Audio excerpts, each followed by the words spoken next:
Introduction by members. Madam Clerk. Introduction of bills. Orders of the day. Government House Leader. Thank you, Honourable Speaker. I call continued committee stage Bill 10. Committee Chair.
All right, members, we'll draw the committee to order to consider Supply Act number 1, 2021, the estimates for said bill. Recognizing the member for Peace River South. Thank you, Chair. Welcome to the seat for the next little while, anyway. And let me just start the afternoon session here just by recapping a little bit of the morning session before I move on. The minister and I agree. All sides of this House agree that there's important work that government does. There's amazing people that rely on government funding. They rely on this bill to be passed. They rely on the continuation of that in order to do the good work. Now, especially during a pandemic, we've been highlighting of the amazing work that people in the province have been doing, how they've been stepping up. One of the big discussions in the morning session, though, because there was no argument around that, it was just around process. We're trying to establish process. And the question that I'll lead into in a minute will really start framing process. But just want to acknowledge, again, after the morning's conversation, the minister, for whatever reason, maybe she's being advised not to, was unwilling to state the factual progression of what happens in Canada, in British Columbia, in a legislature, when a supply bill is put on a floor, and the progression of what takes place if it was not to pass.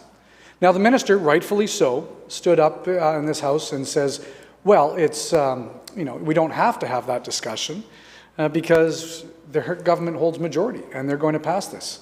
She also acknowledged last night that our colleagues also acknowledged that the continuation of government funding needs to continue, which is what a Supply Act in general does. But there was some very confusing comments that came from some of the minister's colleagues that insinuated that if this bill was not to pass, people would not get paid. And in fact, they were using those comments to try to target members in opposition who are opposed to parts of this bill or the structure of the bill or the way it's been presented, to use that as a political tool to say, oh, holy cow, the BC Liberals are obviously against you getting paid, and if this bill doesn't pass, you won't get paid. Now, the minister knows that's not true. For whatever reason, she wasn't willing to or able to acknowledge that prior to lunch.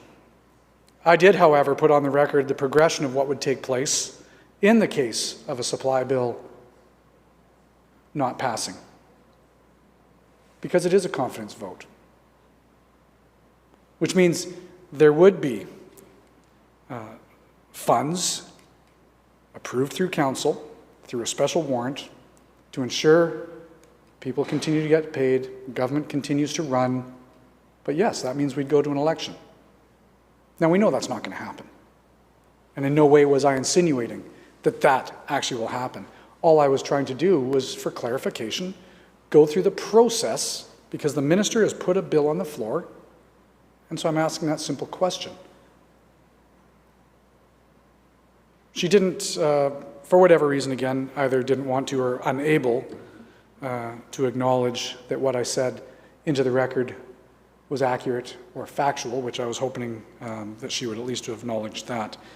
But I think the point was made, Honourable Speaker, before lunch, that comments from the NDP were not factual, or the way they insinuated those comments were not factual.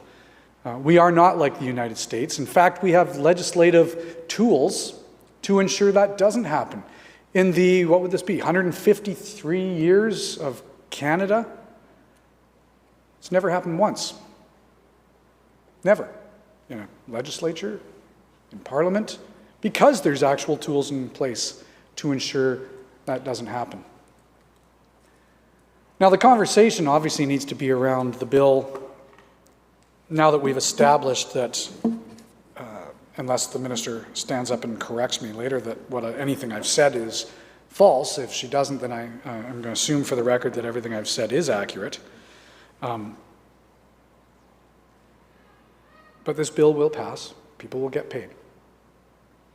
Now, members of the government side in most of their speeches stood up and said that this is normal. The minister herself has said that what we're doing here is normal. Now, there is a caveat to that. Obviously, it's normal to have a supply act that comes forward into this House to ensure at the end of the fiscal year people can continue to get paid, government can continue to operate while we go through estimates. The minister has acknowledged that, and I don't dispute that. What I am, however, disputing, and what's interesting that none of the NDP members acknowledge this, it's a little disingenuous to say this is normal. Putting supply bill is. The process in which this government and this minister are doing it, though, however, is not normal. I stand to be corrected. Maybe my first question then, to start off the afternoon session, is what was the process that we followed under this government last February? What was the process? Did we have a budget and then a supply bill referencing that, or was it reversed like we have this year?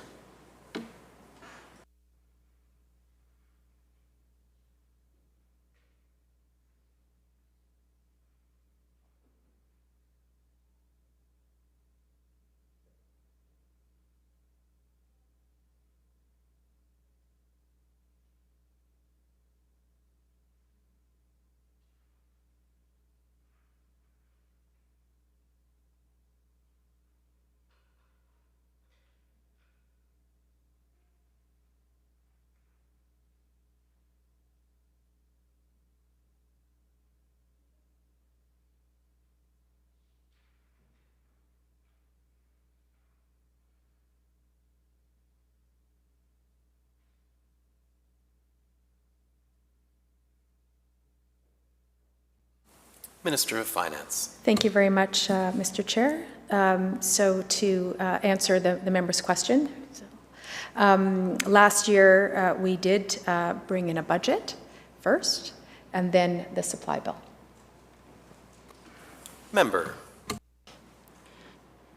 I'm only smirking because I do realize that through the afternoon here that the conversation piece might be a little bit more weighted one-sided when it comes to the discussion piece compared to the answers that we may or may not receive from the minister.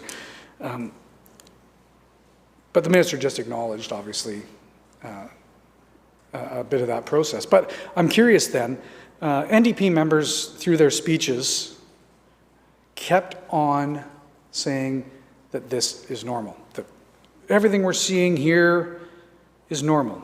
In fact, many of them went as far as to almost insult members in the opposition that were actually stating anything contrarian to that.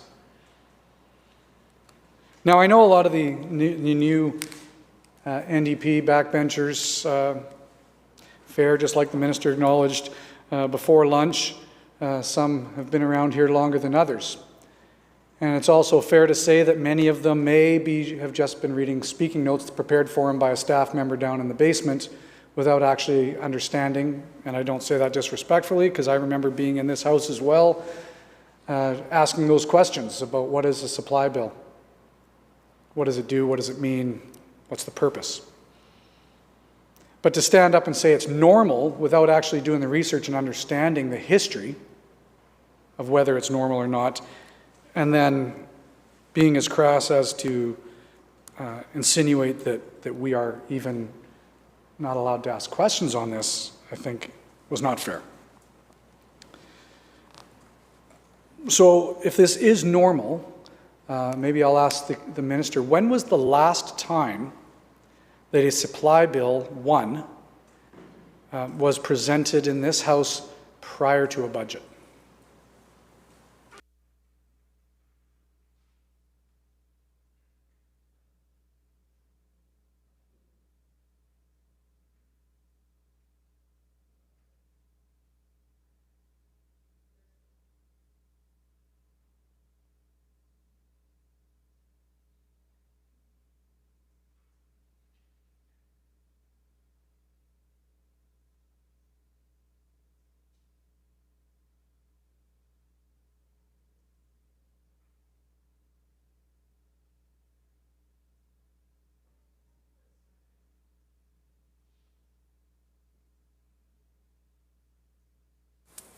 Minister. Thank you very much, Mr. Speaker. So what's interesting is a year ago March is when we brought in interim supply. Typically comes in March, which is standard, which is normal, and approving an interim supply bill is a practice that has been followed for many years. I went back to, I think it was 1986. And looked at every year. That was normal. That happens every year. And the House, of course, comes together to approve temporary funding for government so we can continue to operate and deliver the services that are important to people, while the legislature takes the time to debate the budget as well as the individual ministry estimates. That's normal, and that's going to happen again this year as well. And typically, interim supply bills are passed in advance of detailed reviews of ministry estimates for the new year. That too is normal. That happens pretty much, well, it happens every year. This year, those processes are the same. Because that everyone here in the House knows that interim supply bills form part of the ministry estimates that are debated in committees of supply and are part of the final Supply Act passed by the House. This year, as in previous years, that process is the same, except there is one change. There is one change. We won't have a new set of estimates for 21-22 to accompany interim supply because those estimates will be tabled April 20th. But everything else, Mr. Speaker, including the month that we're bringing in supply, is the practice of this House. It has been for months. I think there were a couple, I was looking through my notes. I think there's a couple that were done in February. I can point those out to the member. In 2011, 12 February. In 2008 and 9, it was February. What was interesting was in 1999, 2000 was April 1st. So, but really for the most part, Mr. Speaker, it happens in March. Member. Interesting answer. I mean, I'm not debating the fact that government had to come in December. Pretty well the only thing that they put on the agenda after calling a snap election in the middle of a pandemic was to delay presenting a budget to the House, which is why we're actually in this predicament today and why this is not normal. But the minister didn't answer my question. I wasn't asking for a rundown of supply acts. We have supply acts in the House almost every year, almost every budget. Sometimes we have a number 2 supply act, a number 3 supply bill, presented depending on the year, depending on budgets and changes. What I was asking the minister is, when was the last time a supply bill number 1 has been presented to this House prior to a budget being presented for debate?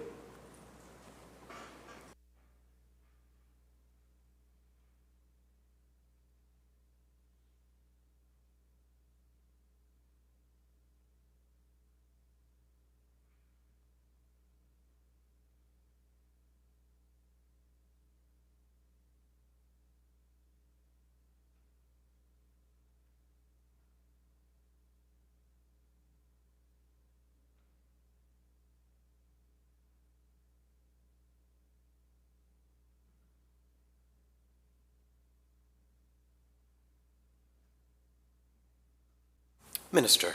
Thank you. I am not aware of any time when that's happened, but these are also very unusual times as well, Mr. Speaker. Member. So I'm assuming the minister is willing to say that actually, yes, this is not normal. The process, as we've talked about in our second reading debate, as the minister is well aware of through her time here in the legislature, that maybe some of the new MLAs are not aware of, which was evident by some of the speeches that we heard through second reading from NDP members. But the process has always been, since 1974, since the process of bringing bills into the House, supply bills like this, and budgets, since the founding of that process in 1974, there has been a budget presented, and then after the budget is presented to this House, a supply bill is then presented. Granted, in history, I had looked into it. I had some amazing people in the library dig it all up, so I had a lot of fun historical reading to do.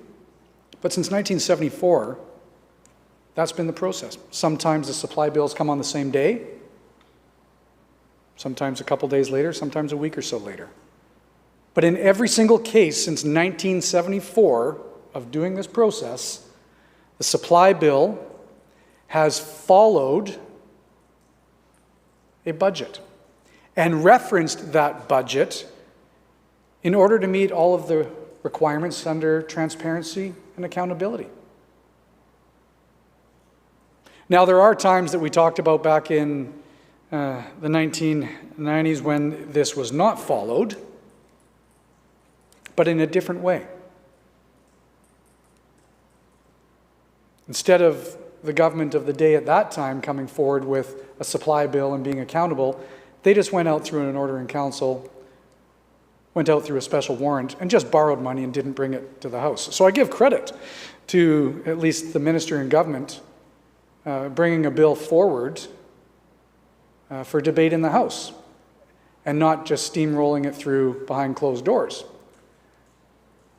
But in saying that, this is the first time again that we could find since 1974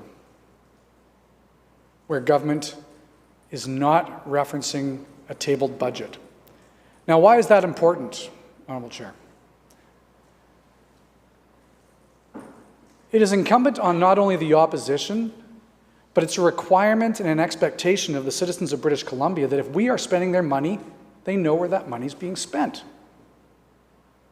So during our second reading debate, when some of us were saying, I have a hard time supporting this bill, it was with that notion, with that idea, that this is hard to stomach.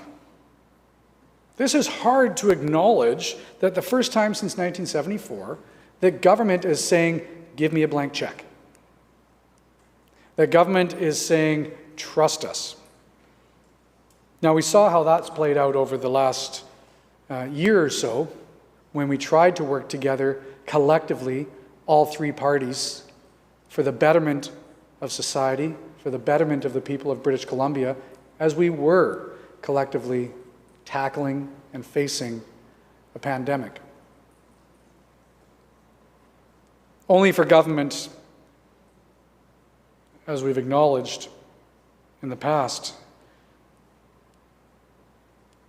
to basically throw everybody under the bus and call an election and hold on to that money only to try to pad their announcements to get reelected. So I think it's fair to say that unlike the NDP members who read their speaking notes given to them by staff, that this is normal, in fact, it's not. Normal would mean this is the same process we've always followed. Normal would mean that we've at least done it a few times in the past. I think it would have been a lot more practical if members stood up in this House and acknowledged what was actually happening. That they called an election, they didn't get their house in order, they asked this House to delay the requirements under the Act to submit a budget in February because they weren't ready. Those are the facts. Now, there's a lot more that I could add to that as part of the facts as well. So the minister basically acknowledged this, but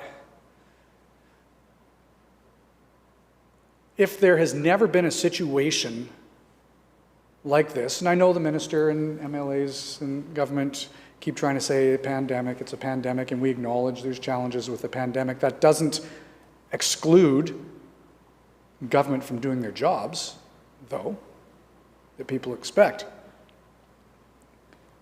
But if it truly is normal, there must be at least some precedent that the minister, the premier, and her staff that have been advising her can point to say that this is normal. The minister acknowledged it's never happened before, but what would the precedent be then for the government to do this?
Minister. Thank you very much, Mr. Speaker. Well, the member is wanting to talk about normal. And it is normal to do interim supply. The member did his homework, which is good. I only went back to 1986. He went further back to 1974. And so that is certainly normal, and I know that the member can agree that that's absolutely normal. It is not usual practice. He certainly has demonstrated, by nature of his question, the fact that it hasn't been done in the order that he refers to. But I want to point out to the member about the fact that we are absolutely sharing with the public where this money goes and how it's being spent, because we are referring, Mr. Speaker, to last year's estimates. It's right here. I've got it right here. I know that the member has access to it as well. In fact, last year, the members opposite spent 171 hours and 41 minutes on estimates. They did a thorough going over of budget, as they should. It is the responsibility of the opposition to do that important work. And I look forward to doing it again this spring. And so it is well known what is in that book. They've gone over it with a fine-tooth comb. They have asked ministers many questions over those 171 hours and 41 minutes. Answers were provided, and we had a budget that was passed based on that very important work. And so, Mr. Speaker, when I reflect back to the decisions that we made here in this House back in December, one of the pieces was to have a special warrant, should we need it, in order to make sure that there was supply to pay the people doing the important work on the front lines. And I know that we all agree in this House, and there's no dispute on that work is really important, and it's very valued by all members. But, Honourable Speaker, we have chosen to not do that. We've chosen to bring in a supply bill based on last year's estimates. They're here in this book. Everyone can read it, everyone can see it. And saying, based on these estimates that are here, these are published, these have been debated, these have been adopted. We're going to use this to make sure that we have supply to carry us through for the next few months until we can do the important work of delivering a budget, debating it here in this House, because it's important that we do that, and until it can be passed. And that is not unusual, Mr. Speaker. Member of Peace River South. I know the minister and the government have had to change the rules, change the laws of this legislature in order to do this. And the minister's all but acknowledged, I guess, for the most part, that how I've presented this is accurate through the historical way that this House has been managed. But I do find it interesting that she is putting so much credence, so much weight into last year's budget. So much weight into a document that she herself acknowledged that we spent hundreds of hours debating, scrutinizing, going through to ask how that money is being spent on behalf of the people in British Columbia. And remind this House again that this was presented before a supply bill, so we had reference points. But I do find it interesting then that the minister is putting so much weight on this document from last year that we're going to be using this as a reference point for government spending going forward for this interim supply period of 3 months that they're asking for, when within a few weeks of this being presented and debated, the Premier himself said that it pretty well wasn't worth the paper it was written on because a pandemic hit, and these numbers no longer make sense. that these numbers are no longer factual, that these numbers no longer meet the requirements of spending for the government of British Columbia. I'm trying to square this circle. So either the minister's right or the premier's right. I'm trying to figure out which it is, because we can't reference a document that the premier himself said is irrelevant. So why is the minister saying that's the document we're going to use now going forward for the next 3 months for spending?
Minister.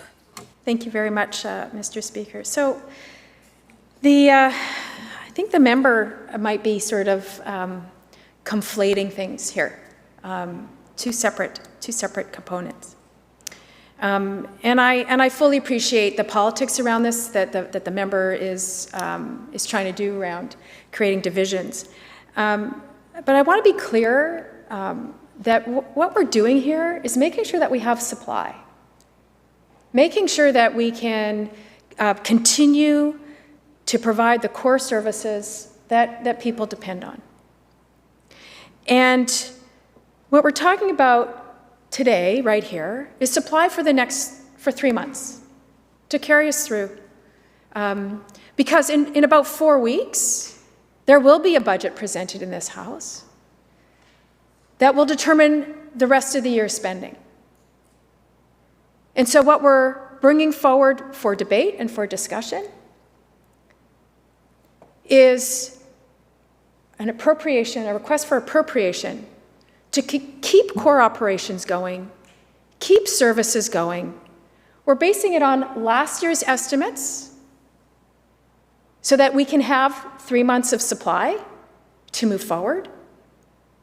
We're using last year's estimates so that everyone can see what the appropriations would be for the 3 months while we continue to do the important work.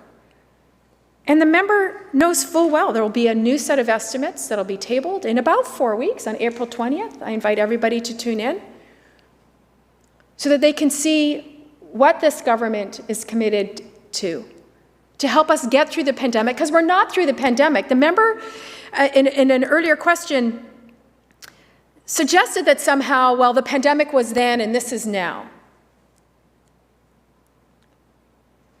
There's hope on the horizon for sure. Vaccines are being rolled out faster than any of us anticipated. The gratitude that we see in people's faces that I see on the Twitter feed or just in talking with my dad and hearing about how he and his friends are all excited about getting their appointments and getting their shots and what that means to them. But we are still in a pandemic. And we are preparing for recovery. And so I know that the member knows that. I know full well that the member knows that. And so given the extraordinary times that we are in, It does make sense, Mr. Speaker, for us to make sure that we have the appropriations that we need moving forward, and that we deliver a budget that recognizes the unusual times that we're in.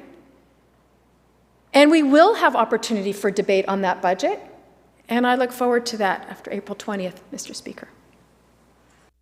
Member. Thank you, Chair. I think the minister acknowledged earlier that typically by around this time in March, we would already be debating a budget. We would already be discussing the estimates of that budget, minister by minister, line by line, as we see fit to go through. But I'm again a little perplexed by the way the minister is presenting this. A few moments ago, she said, nothing to see here other than this book. This is what we'll be following for the next 3 months. But in her second reading speech,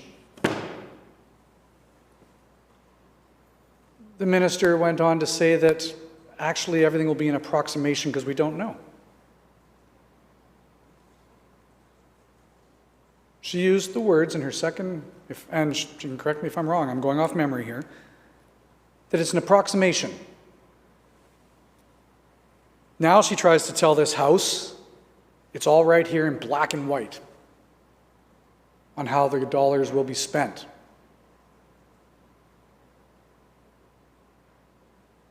The reason why this supply bill isn't passing in 2 or 3 questions in 5 or 10 minutes is because we don't have a reference point. As I mentioned earlier, in every single other year,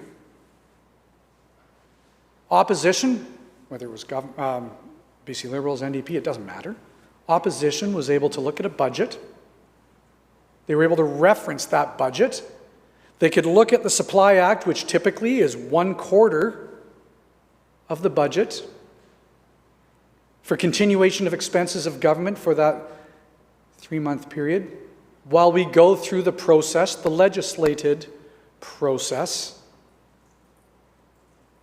of estimates, of asking the questions, of wanting to know where that money is being spent, to asking about government's priorities, about confirming and getting on the record where those dollars are being spent on behalf of the people of British Columbia. Now, the minister just acknowledged again, why are you asking these questions? You're going to see a budget in a month. But that's not normal. The minister is asking for a blank check. We have agreed, and we've acknowledged that government spending needs to continue. We've agreed and acknowledged that we're still in a pandemic, and yes, albeit, there is light at the end of that tunnel that we're seeing. Government has been unable to say how long that tunnel is, but there is light at the end of it. There is hope. And I think everybody in this House is excited about that. But I ask the minister again, because it's incumbent on us to do so. We need some factual information here of how this money is being spent. So am I to take from the minister's response or answer when she references this as the document that they're doing their spending, that for the next 30 days, there will be no government spending that's not listed already in this book as the estimates that were presented last February, since that's what the minister is referencing to try to get approval from this House for the supply bill.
Minister. Thank you. The answer is spending for core services and everything is described in the estimates book from last year, as the member pointed to. Member.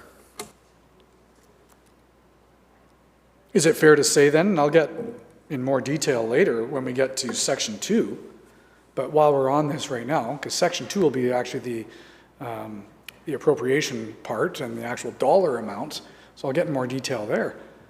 But from the minister's answer, still a little confusing by that.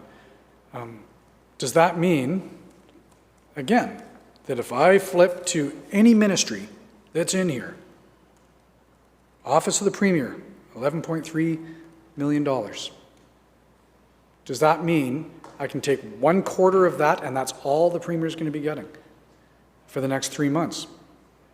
Because if the minister wants to keep referencing this, that's already been discussed and debated, it's a very interesting point. When the Premier himself said there was not an accurate budget anymore, and there's been changes to government priorities.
Minister.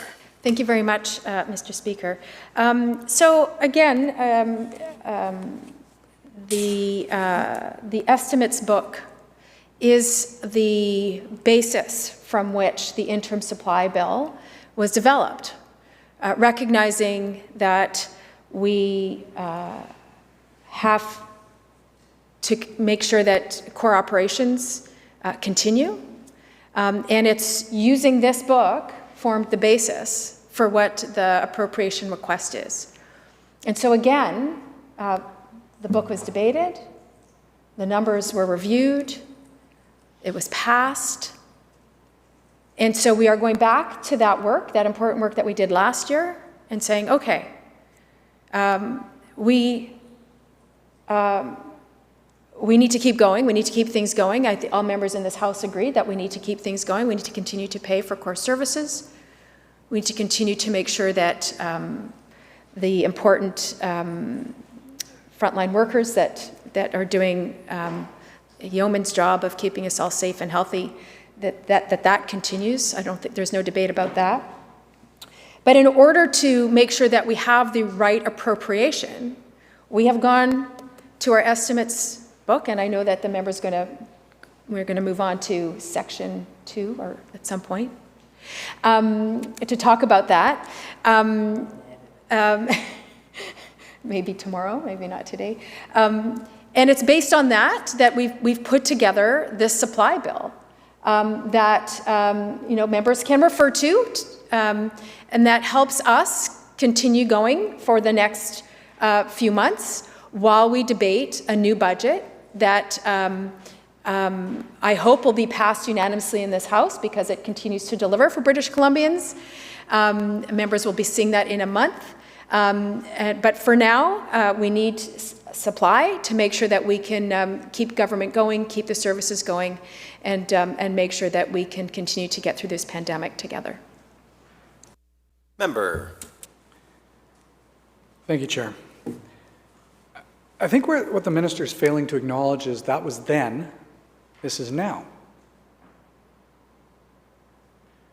We've acknowledged through the course of this debate already that different times, but that government is not following the standard, typical, and always used process of putting a supply bill on the floor after a budget and being able to reference it. So although I agree with the minister that a lot of good work was done last year on this, to debate it, to reference the actual spending, and to talk about government priorities then. That's actually over a year ago now. That was February of 2020. Before people were really talking about even COVID-19. Before government came back to this House asking for an additional 5 + 1 + 2 billion dollars, $8 billion of extra funding, which is not included in this. So the minister is now led to a lot of line of questions that I'm going to be asking in second reading.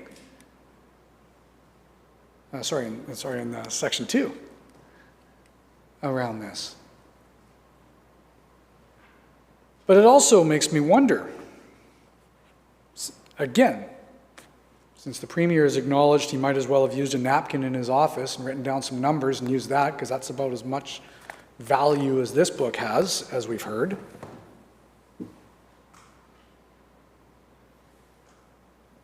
The minister has mentioned many times today, don't worry, you're going to see a budget on April 20th. And as the minister just acknowledged, she didn't say, don't worry, so my words, not hers. But she has said, you're going to see a budget on April 20th. So I guess that leads to the question.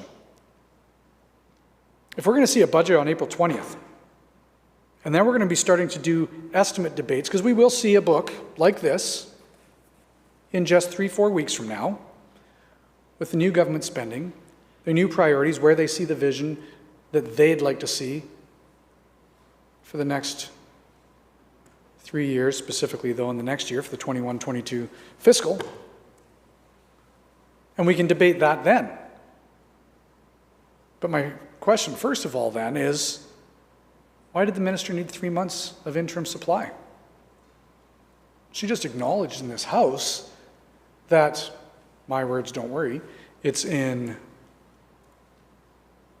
just 3-4 weeks, short weeks from now. Wouldn't it have been more appropriate then for the minister to come to this House and say, we only need a month worth of interim supply? We recognize we didn't put a budget forward. We need to continue. Because we delayed the budget after an election, we need this month. But don't worry, you'll be seeing the new budget on April 20th, and we can start estimates then. So why did the minister have to ask for 3 months and not just one to bridge us to that point?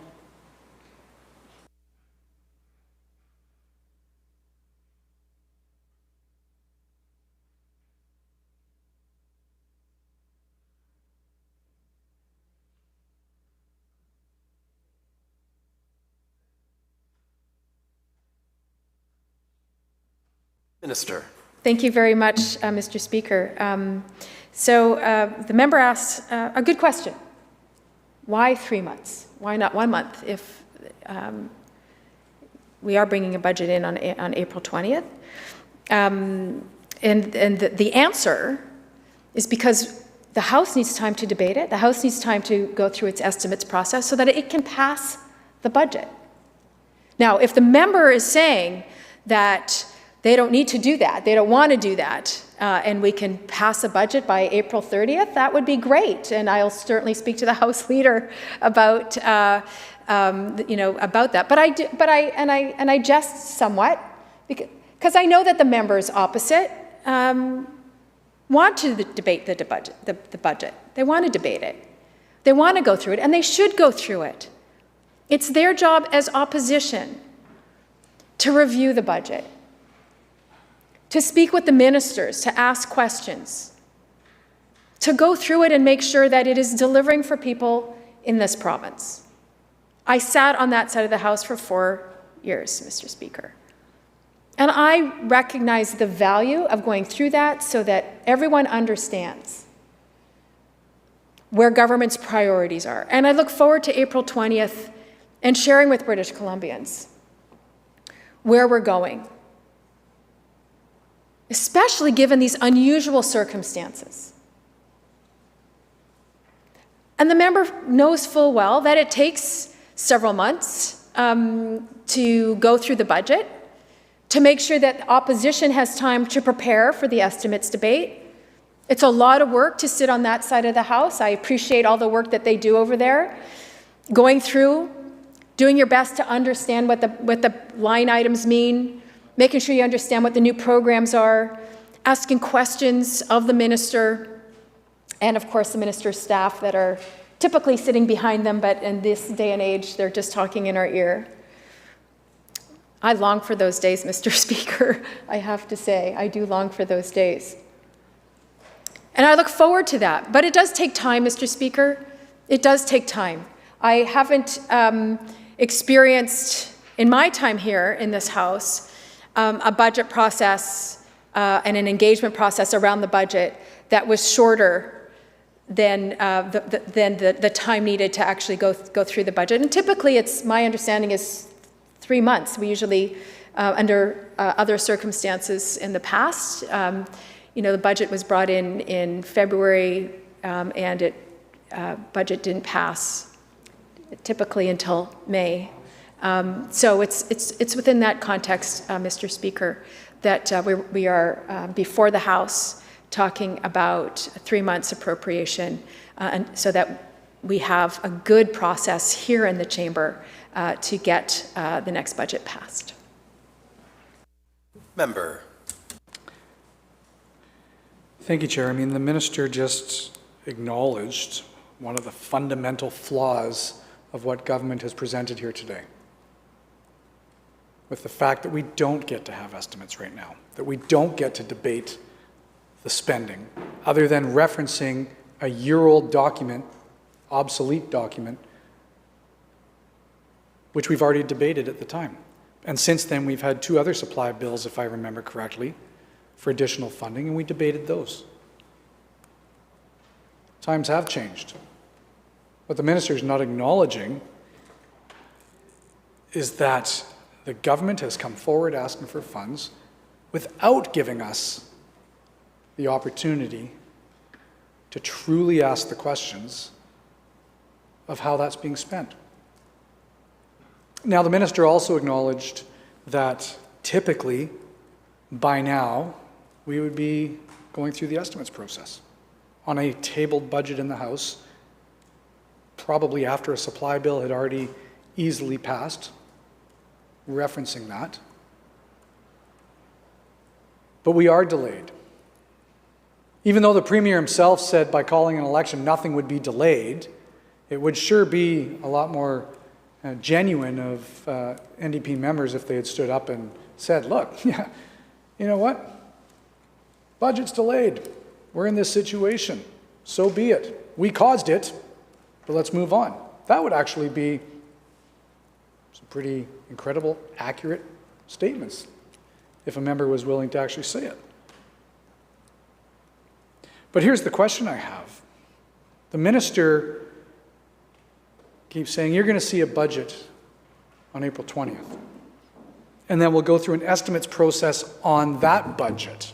Meanwhile, we're spending money on last year's budget. I think the public, and I know the media have called me on this as well, saying, none of this makes sense. They're asking for money before you've even discussed it. And I'm like, yeah, well, you'll have to talk to the finance minister for that. I don't agree with the process. I wouldn't have done it this way, but that's what they chose to do, and we're in this position, and we're going to debate it. But since we would typically be going through the estimates process as we speak, we wouldn't be debating this bill right now. We would actually be debating the estimates of an actual tabled budget. So can the minister then, I guess, to help me out on this side of the house for planning? What day will estimates start on her tabled budget after April 20th?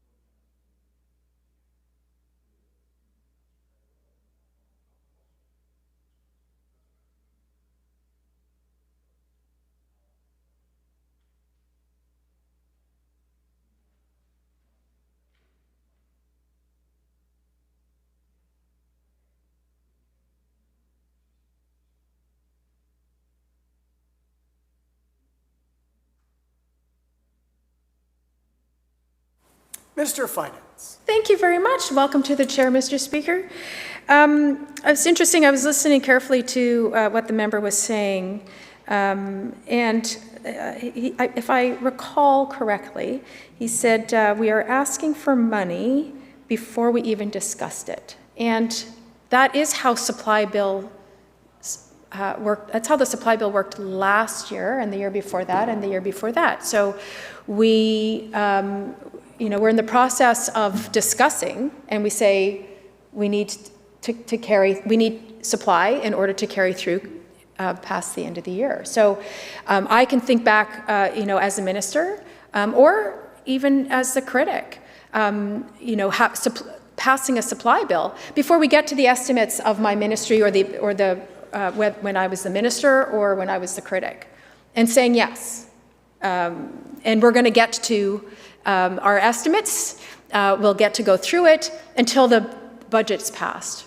And so this isn't any different in that respect.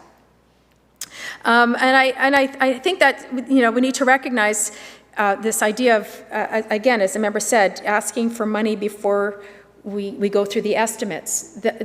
Yes, that is what we do. That is what happens every year. Now, the member might argue, well, we'll have started estimates or we'll have seen the budget, and that I'm not going to dispute. But before we discuss it, the number of times when I've been the critic and a supply bill's passed before I got to ask, my minister questions, it's like, we need to keep going. And I remember asking as a newbie, saying, I don't understand, and having it explained to me about, and in fact, it's the current House Leader just surprised that I didn't understand, but when you're new, you don't understand. But explaining to me how important it is to keep things going, and that's how governments operate. And I also want to point out to the member that, again, I want to remind him that each ministry's appropriation is in this estimates book. We are still referring to it because it is the budget that was passed. There are additional spending appropriations because of supply in the pandemic context. But again, there's good and useful information in here, and it's based on that, Mr. Speaker, that we are bringing forward this supply bill. Sandwich North and the Islands. Thank you, Mr. Speaker. I think it's important at this point to just acknowledge that process and protocol matters. And I think as I'm listening to this debate unfold, what I'm being challenged with is kind of a wholesale rewrite of an important process which each step is an important part of an unfolding, the story of the year for this province. And so I think a member in their second reading debate highlighted, it's a necessary step for us to have a speech from the throne. That provides the vision with which the government is going to then to govern the province with. The next step of that is the plan, and the plan is outlined in that budget. This is how we are going to see that vision through. And then at that point, the government then comes with a supply bill. And it's on the premise that the work of the budget has been done, that the members of this place, whether there's a majority here or not, that shouldn't matter. That shouldn't matter. There's 87 MLAs elected by their constituents to come here and care about the budget and care that the government is managing our province's fiscal reality with prudence. So whether, more than half of them, a strong majority of them wear one color or carry one flag or not, shouldn't matter. What should matter is that process. That process that unfolds in a very deliberate way, and I think my colleague has been highlighting this. And I think for me, where I'm so troubled and where many have been so troubled is that the government has said, don't worry about the process. Don't worry about the protocols of this place. And I think, one of the most, the starkest introductions for me is coming from a culture that has a lot of protocols, is that this culture in here has a lot of protocols. And they've evolved over a long period of time. And it's important that the vision gets laid out. Then the plan gets laid out. And then the Minister of Finance asks for the members of this place, based on the work being done of the budget on the table in front of us that we can look at and review, now forward us the money. Now allow us the opportunity for this place, this government and all of the administration of the government and all the programs and services to be able to roll out and continue without delay. And we grant the government the ability to continue that work through the budget estimates process based on the fact that we are looking at the budget in front of us. We might not like it. There might be parts of the budget that we disagree with. Now, those are the questions that happen, and that's the part of the process that comes later. However, we grant collectively, and as the minister has repeated several times, normally there isn't a question about supply because the government honors the process, because the government follows its own process that it's put in place. The process is not to refer back to a budget that is coming to an end.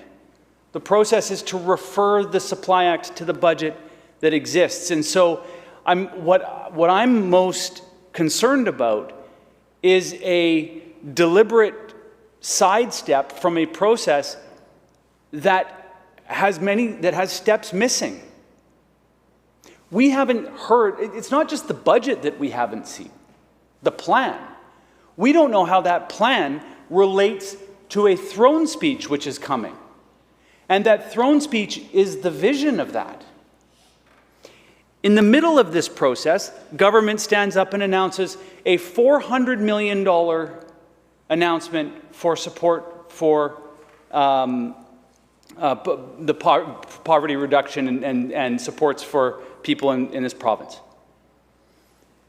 It is that announcement I agree with I like the announcement. I support the announcement. It's totally out of context of a budget, of a process that is supposed to be coming just a couple of weeks from now. I don't know where that money sits. I don't know where it comes from. I don't know what context it is.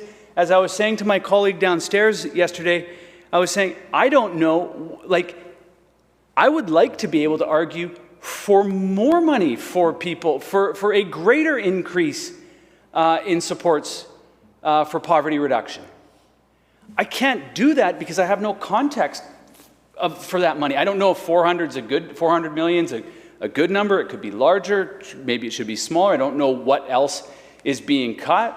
You know, I've been a big critic of the subsidies to oil and gas, and I know some of my colleagues aren't going to like that. However, those are discussions that happen in the context of the process, in the context of the vision, and in the context of the plan. And so I'm just wondering from the minister, as you defend the process that's undertaken today, don't you see the fact that there is, in sidestepping the long-established processes of this place, kind of an overturning of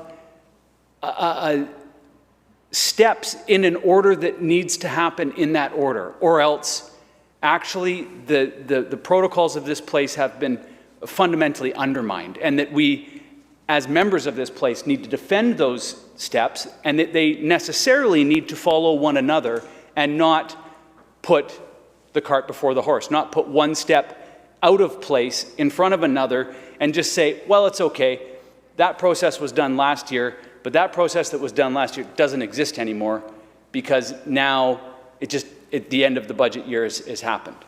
So I'm just hoping the minister can help me reconcile this a little bit, because while it's easy to defend, well, we're just doing this in order to tide us over, and you know, we don't want the ball to stop rolling. Of course not. However, there are steps that are missing in this, and it's actually it actually damages the integrity of the work that we do here on an annual basis, and that's been going on in this place for since long before us.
Minister of Finance. Thank you very much, Mr. Speaker, and I appreciate the member's description of process. And I know, and the member and I have had many discussions over the years around that. And we had a robust debate in December around process when the laws were changed, and that provided us with the opportunity to bring a budget in later than has been historically. So I continue to appreciate that. And I want to assure all members that there will be a throne speech in 2.5 weeks, 3 weeks. I'm losing track. We are in March, I still believe, yes. And a budget that follows. And I expect robust debate in this House around the estimates process. And I look forward to that because I do think it is a valuable process in terms of recognizing government's direction. But here we are, Mr. Speaker, in a time when, it is an unusual time.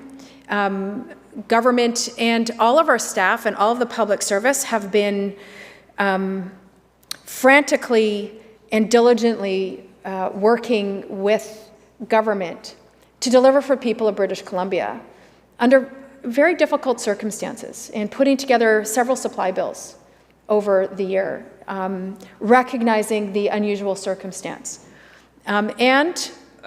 We need to make sure that we have a robust budget going forward. And so the reality is there are so many unusual things happening that we need to make sure that we can continue to do a good job. And I appreciate the members' commitment to good process and frustration when it doesn't feel right and doesn't work for the member, given what he's been used to. But I also believe very much, Mr. Speaker, that we are going to have good process here. The members are going to see a throne speech that lays out government's vision. They will see the plan through the budget, and they will get to ask those questions around why this and not that. How much only this and why not more of that? How did you decide that this was more important than that? Because that's the stuff I think that we all value, and there will be lots of opportunity, Mr. Speaker, to be doing that throughout the spring once the budget is delivered. Member, Sandwich North and the Islands. Thank you, Mr. Speaker. As a former partner to the government through the Confidence and Supply Agreement, I was annually reminded of the confidence measures in government. I was constantly reminded of the areas that I needed to take great care in to ensure that I was not undermining or eroding the confidence in this government. Now, there's a couple of aspects of this which trouble me, and that is that if the people of British Columbia see their elected officials simply changing the processes to suit them, that has an equal impact as a single MLA or a small caucus of MLAs, 3 of us at the time, that we could undermine and erode the confidence in this government. Part of, and this was to the comments that I left during the speech, during my second reading speech, was that it is necessary for us in here to demonstrate a willingness to follow that process that we've set up. That is the structure with which the people of British Columbia, it's a contract that we have with British Columbians as they allow us to govern them on their behalf, not on our behalf. And I think that that's what's creeping into this debate, is that the government position on this is that it's their votes to be confident in. Because actually, we shouldn't be pretending in this House that any single vote from any single one of these seats representing the communities of this province, named all the way along on the front of these desks, should be taken for granted. And that's what's happening in this when you say, let's put this cart before the horse. Let's put the budget estimates, let's put the Supply Act ahead of the throne speech. Because I have a very recent experience, 3.5 years ago, where the minister and I stood together when we amended a throne speech because we didn't like what it said, and because we had a relationship, and because we stood together. And my colleagues now on this side of the House that I make my current home remember that exactly that day exactly like the minister and I remember it. It was both bitter and sweet. But it was only through that process and us honoring that process and the bitterness on this side of the House, accepting that that process is legitimate, that allowed us to have the confidence and supply agreement mean something. If this side of the House, or it was that side of the House at the time, decided to change the rules in order to benefit them and change the process, we wouldn't have had the certainty that we had to be able to sit down with both sides and have the conversation. So the very process that allows us to be where we're at today is the process that we're talking about. And it's not one that we should be taking for granted. Not one vote in this House should be taken for granted. The members of the government side of the House should be given the opportunity, as unlikely as it might seem, they should be given the opportunity to vote down their own throne speech. Otherwise, what's the point in having it? Just not do it. They should be able to have the ability to vote down the supply bill that's tied to that budget. Otherwise, why even go through the process? So yes, I am drawing out this because I think that it is important to recognize that the members of this government are where they are as a result of process. And so the minister is correct. I do honor the processes of this place because it is the thing that creates the certainty. It's the thing that creates the reliability. It's the thing that my colleagues on this side of the House might talk about that we can invest in. It's the things that my friends on that side of the House might talk about. It's the thing that provides the certainty and the supports in a democratic government. And so I think that what's important is that we don't get too far ahead. And I think that what this bill does, and in this part of the debate, when we're talking about the process of all of this, that we are actually, and the government is actually arguing that certain really important parts of this process are a foregone conclusion. Doesn't the minister see that?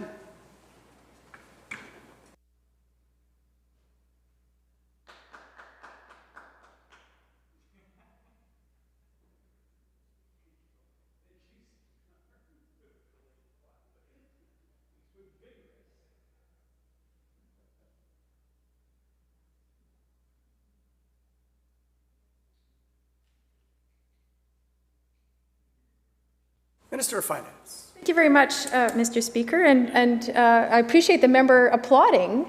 Yes, that was robust. It was robust applauding.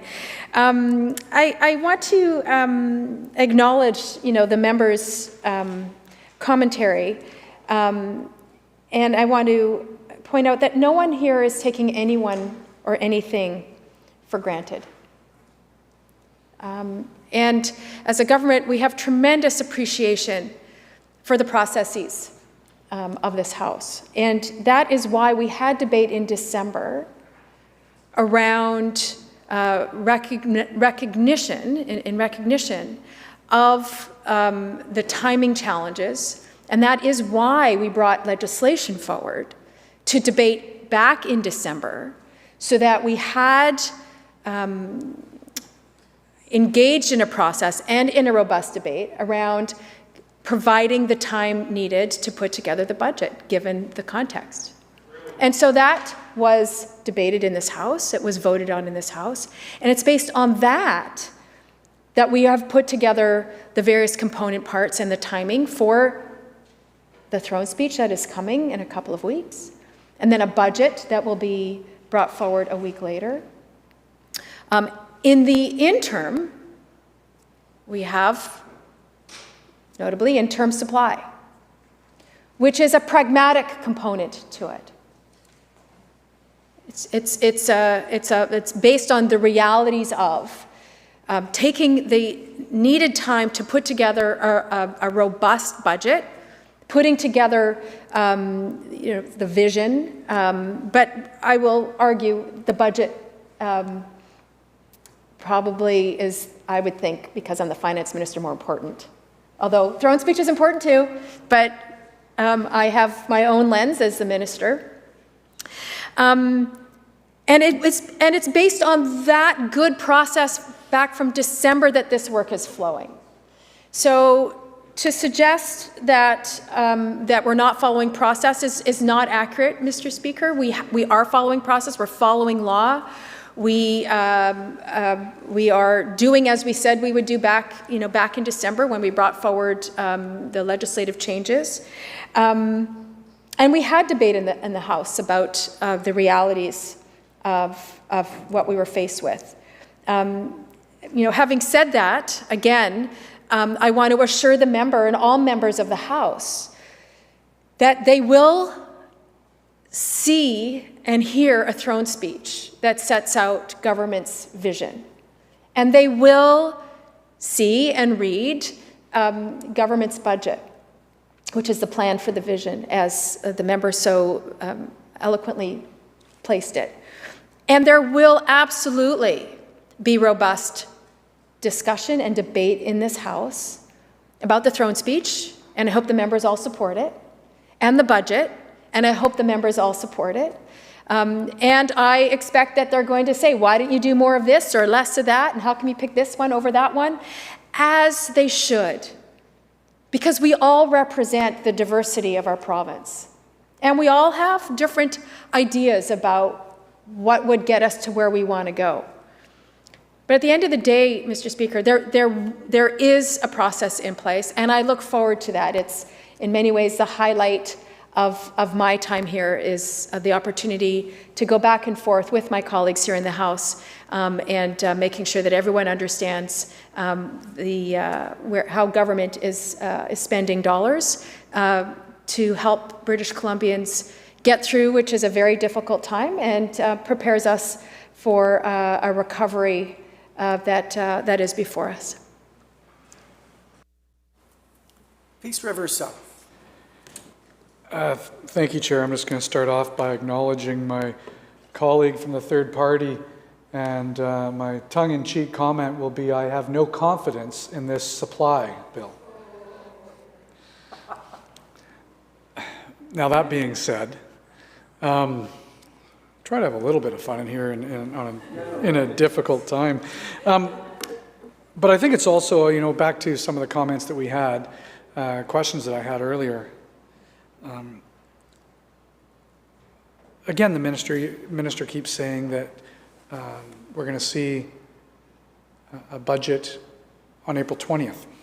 So quickly looking at the calendar, and I looked into this, estimates won't start. The minister didn't answer this one. I'll acknowledge for her. I just checked. The minister, she can correct me if I'm wrong, but estimates won't start till around May 10th. May 10th. Because there's some legislative processes that have to take place. You have to have time to debate a budget after it's been presented. You're not allowed to start your estimates until after that, but supply bills can come during that time. So back to my question. The minister continues to state that, they need the 3 months for continuation while we're debating during estimates that future budget.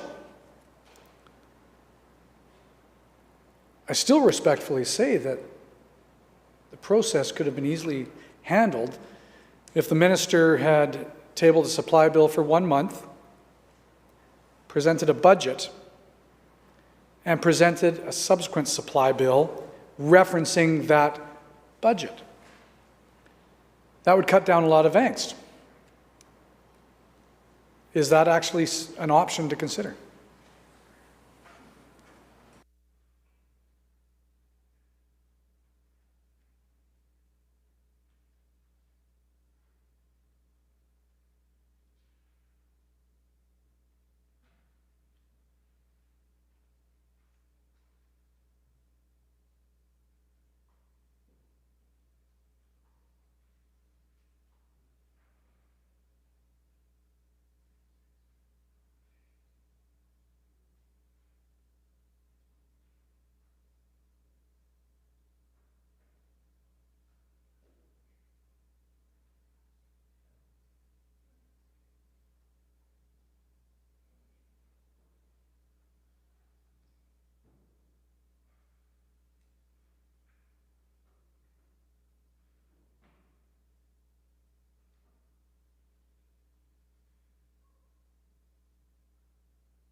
Minister of Finance. Thank you very much, Mr. Speaker. I'm prepared to provide a response, and then I'm wondering if we could take a 5-minute break after my response. That would be, hopeful that will be okay with the House. I appreciate the member's question, and I'm thinking about the amount of work that it would take to do all of that, and then the work that it would require us here in the House in terms of the debate time that it would take to debate all of those various bills. And, you know, in needing to balance out the accountability, transparency, and efficiency components, I think that we all value. We made the decision to do supply this way so that we had more time to do the estimates debate, which I know that the member is looking forward to. We certainly heard from the member from Sandwich North and the Islands just how eager he is to roll up his sleeves to get into estimates debates. And so really this is about balancing out the need for transparency, the need for making sure that operationally things can continue, and making sure that we're running the House efficiently, Mr. Speaker, because all of those things are really important. And the last thing I want to say before I take my seat is the amount of work that it requires of the public service. And this has been an extraordinary year with additional supply bills and recognizing that their time is valuable and important, and wanting to be respectful of their time as well, and using their knowledge and expertise efficiently is also critically important to government. And with that, Mr. Speaker, I'm hoping we can take a few minutes to break. Committee will recess until 10 after 3.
Supply Bill 10 back to order. Member for Peace River South. Thank you, Chair. Right before the break, the minister was just answering my question about why we couldn't have just had a 1-month bridge, if we want to call it that, of interim supply, allowing this House the opportunity to have a more wholesome debate on the actual tabled budget that would be presented April 20th. The minister's comments were it would be too much work, too much effort. With all due respect, the minister also said earlier that mostly supply bills are never really debated because they're referencing a budget that's tabled. So if there was one that actually came forward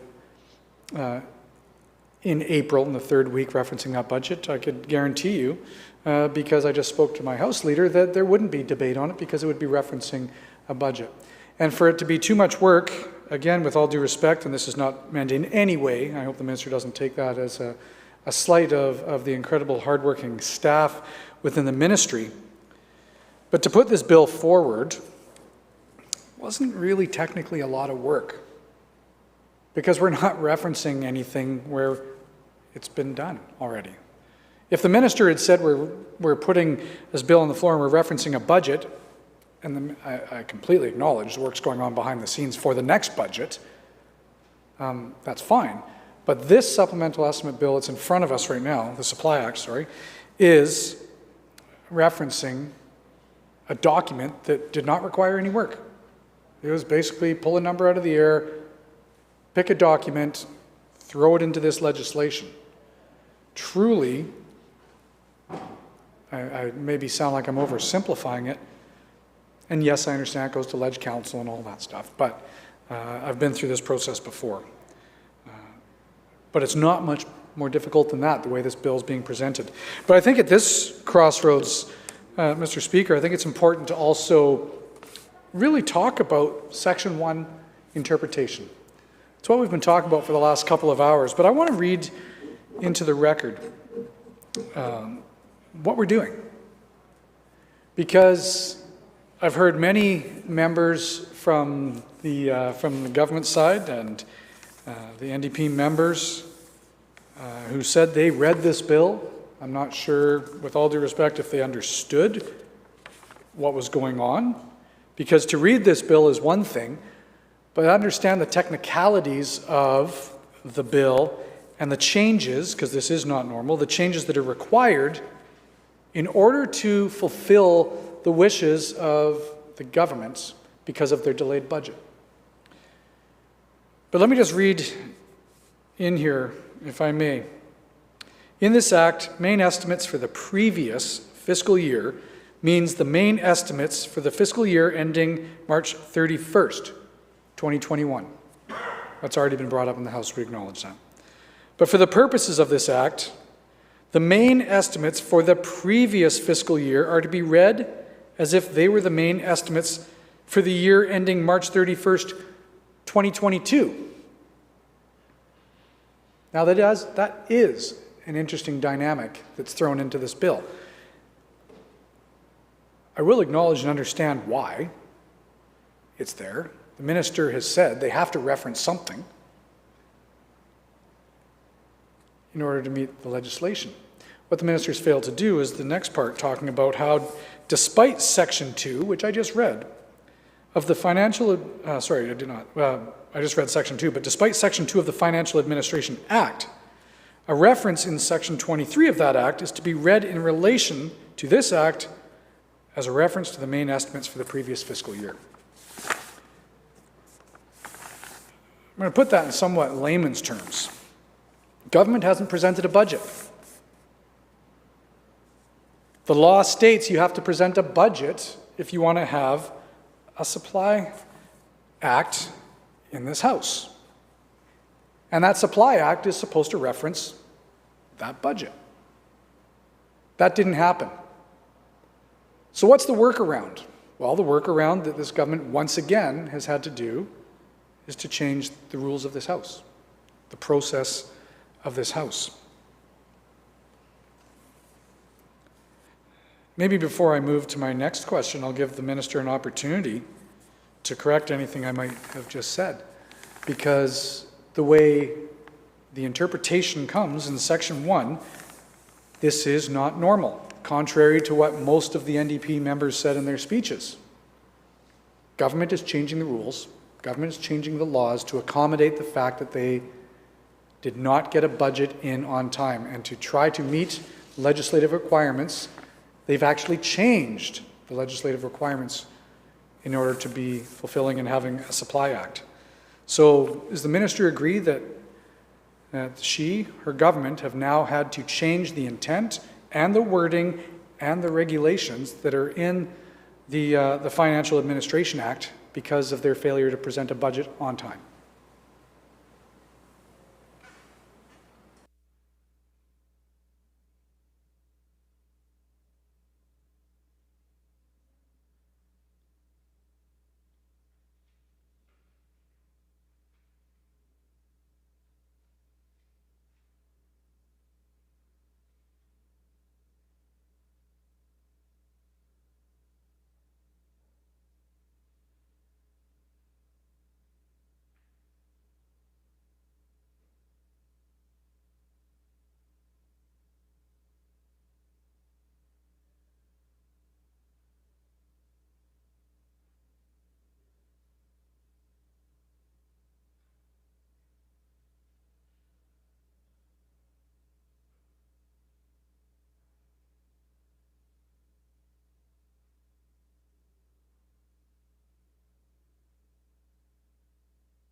Mr. Finance. Thank you very much, Mr. Speaker. Well, first of all, I want to just correct the member. We have until April 30th to present a budget on time.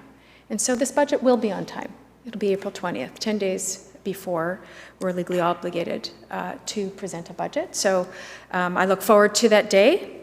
Mr. Speaker, also, you know, the member read into the record the interpretation. What this says is that this is a consequential change to allow us to refer to last year's estimates for the case of interim supply. So what this says is, because the different acts have different language, in this one it allows us to pull up those estimates and use that for this supply bill. And that's what this little piece of interpretation that he read into the record means. Peace River South. Thank you, Chair. Well, I read that into the record to try to make a point that the minister is not acknowledging that they're changing the rules. This is not normal.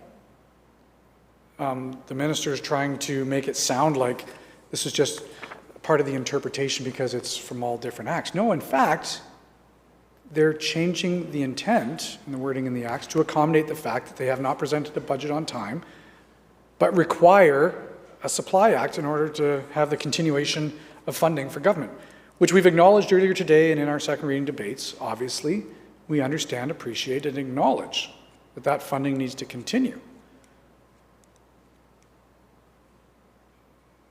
What the minister is not acknowledging, which I'm hoping she will, is the fact that the Financial Administration Act, the intent of that is to reference a budget in that year, not in a previous year. So is it fair to say they're changing the intent in the Act within the wording with Section 1 in order to accommodate the fact they didn't present the budget on time, which we warned government about a while ago, that this would happen, that there would be other consequences. This seems to be just one of them. Minister of Finance. Thank you, Mr. Speaker. Well, on time means to April 30th. So we have until April 30th to present a budget, and we will be presenting a budget on April 20th. So It will be on time. Now, I know that the member's having a hard time with that, but it will be on time. Now, and it is a consequence of that, the changes that were made late last year, that we have to add this additional piece in here that affords us the opportunity to be transparent and base off of this blue book the supply bill for the next few months. And so it's in there so that it is about being accountable, so that it is clear about what we're referring to, so that everyone can get an old copy that's kicking around, pull it up, take a look at it, and understand what it is that we're asking before this House. Member, Peace River South. Thank you. The minister skirted over very quickly in her answer the reason why we're here today.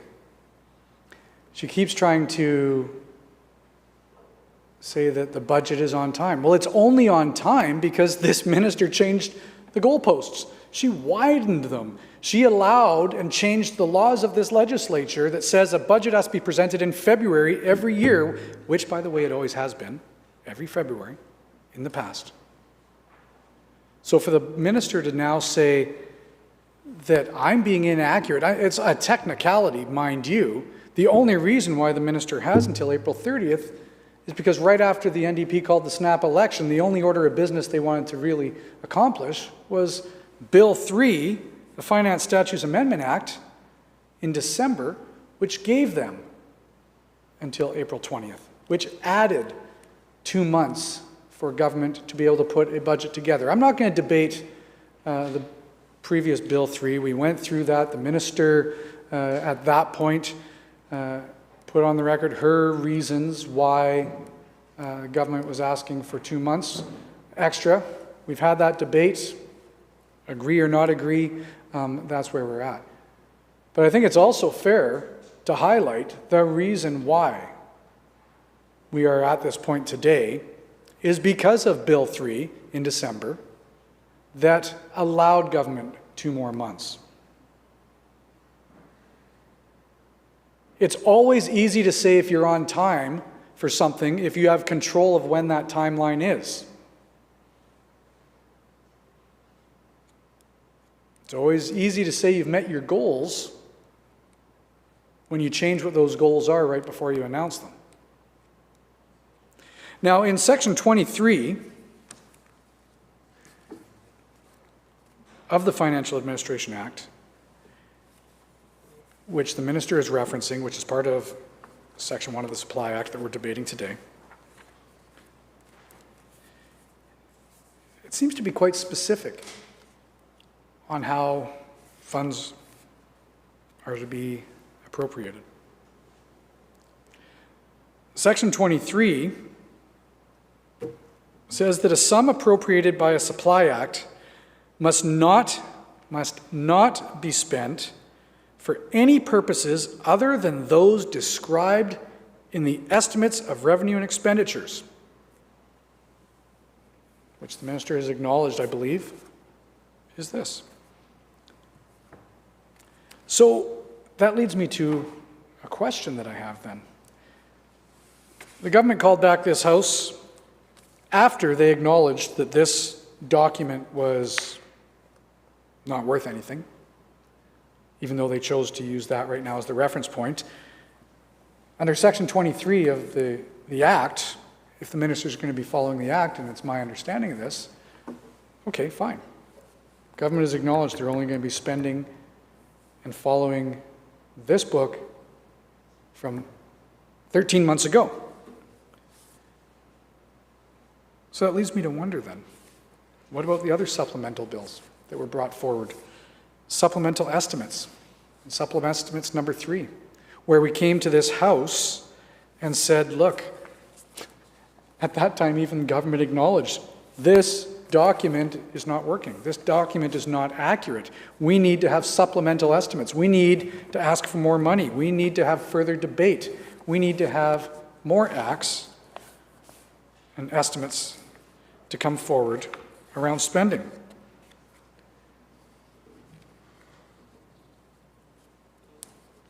Now, before the minister accuses me maybe of not understanding why we did that, we all voted in favor of those supplemental estimates.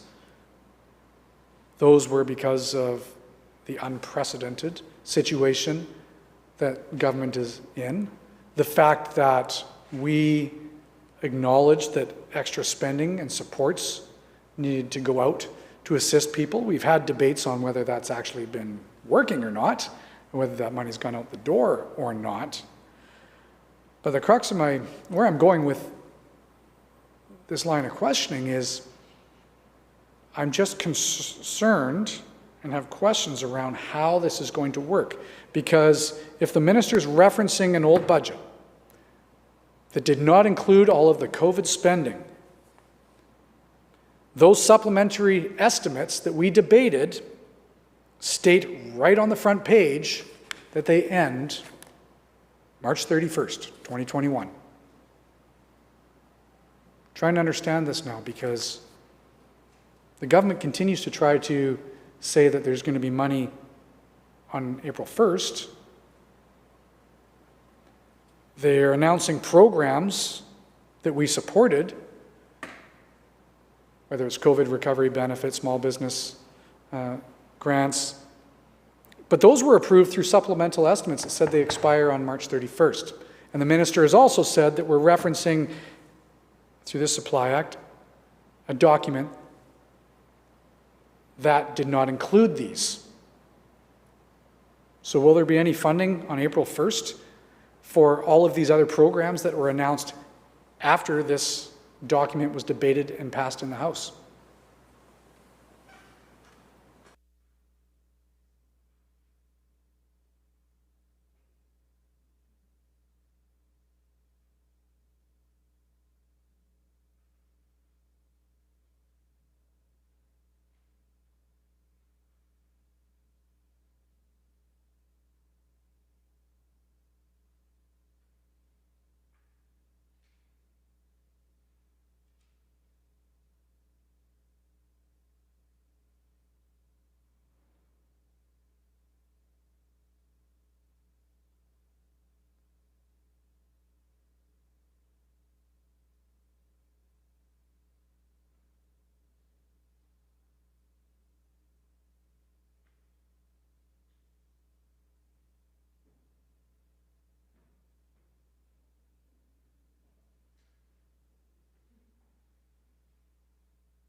Minister. Thank you, Mr. Chair. Welcome.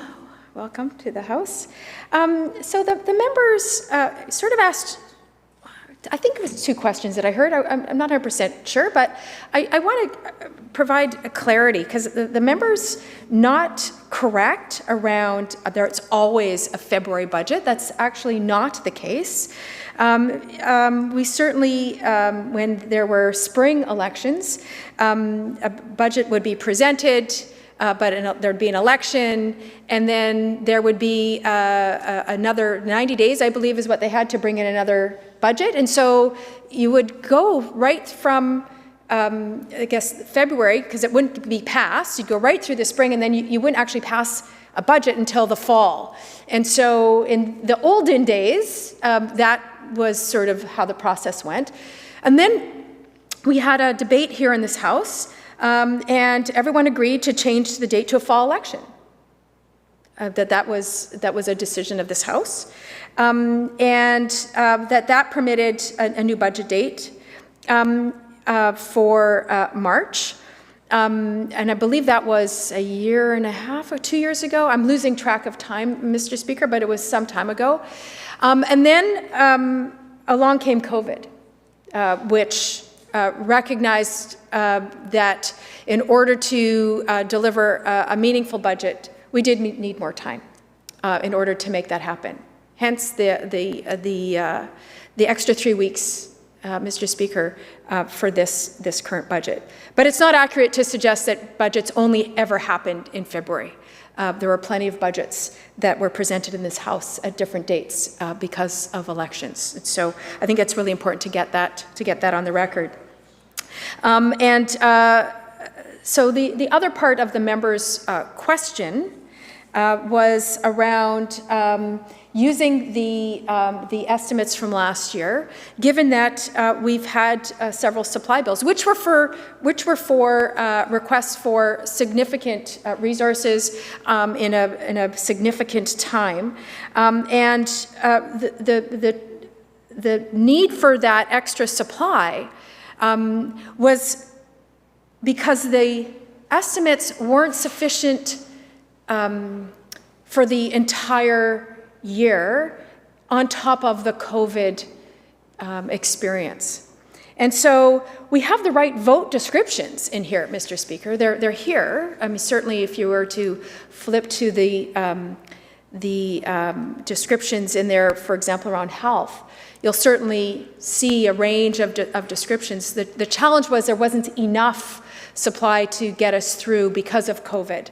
And so we're using the book to help us get through the next 3 months to make sure that there is sufficient supply, given that the descriptions that are in here are helpful to us in continuing. Again, I want to remind everyone that this is about continuing to deliver the services that British Columbians need, whether it's getting a vaccine or health care for a senior, or making sure that housing providers continue to do the important work that they do for those who are most vulnerable in our communities. Member, Peace River South. Thank you, Chair.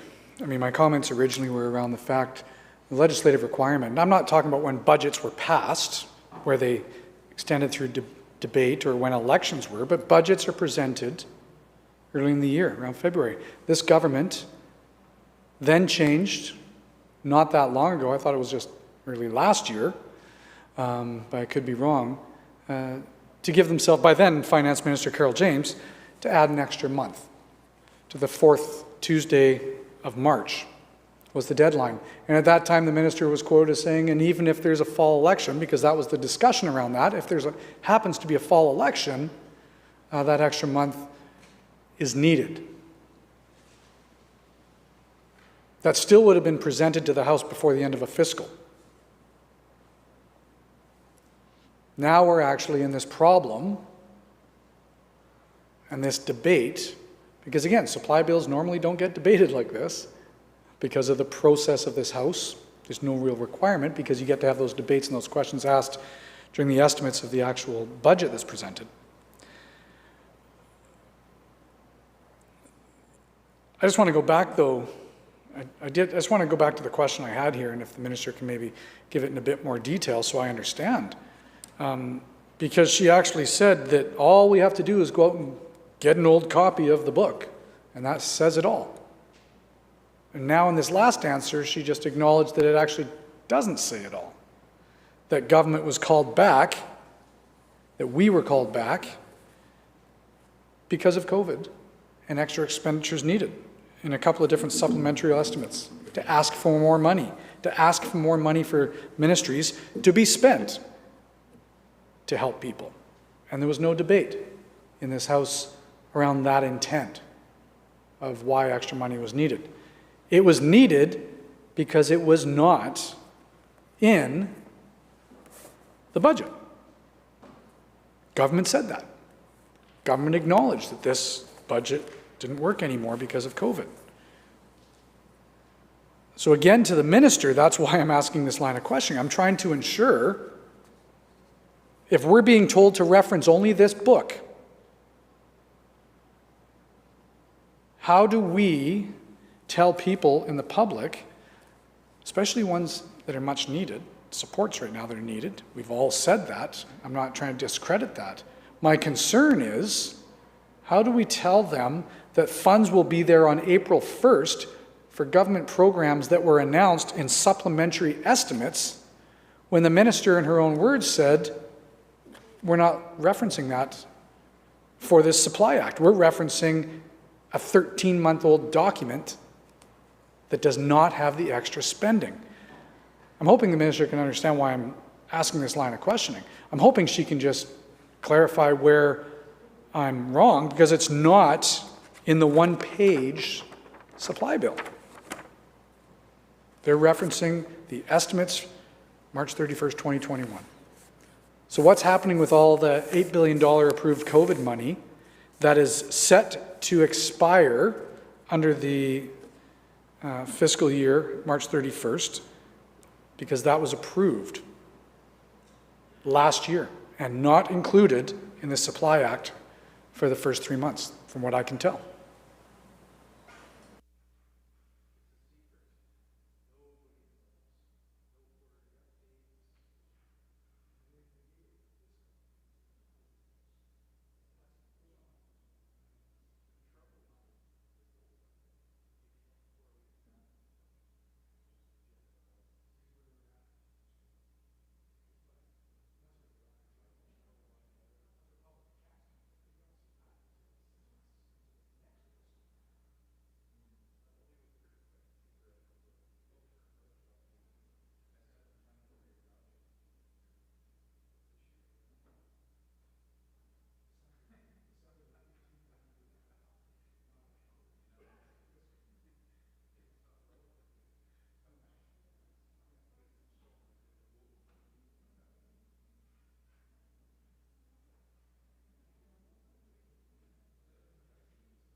Minister.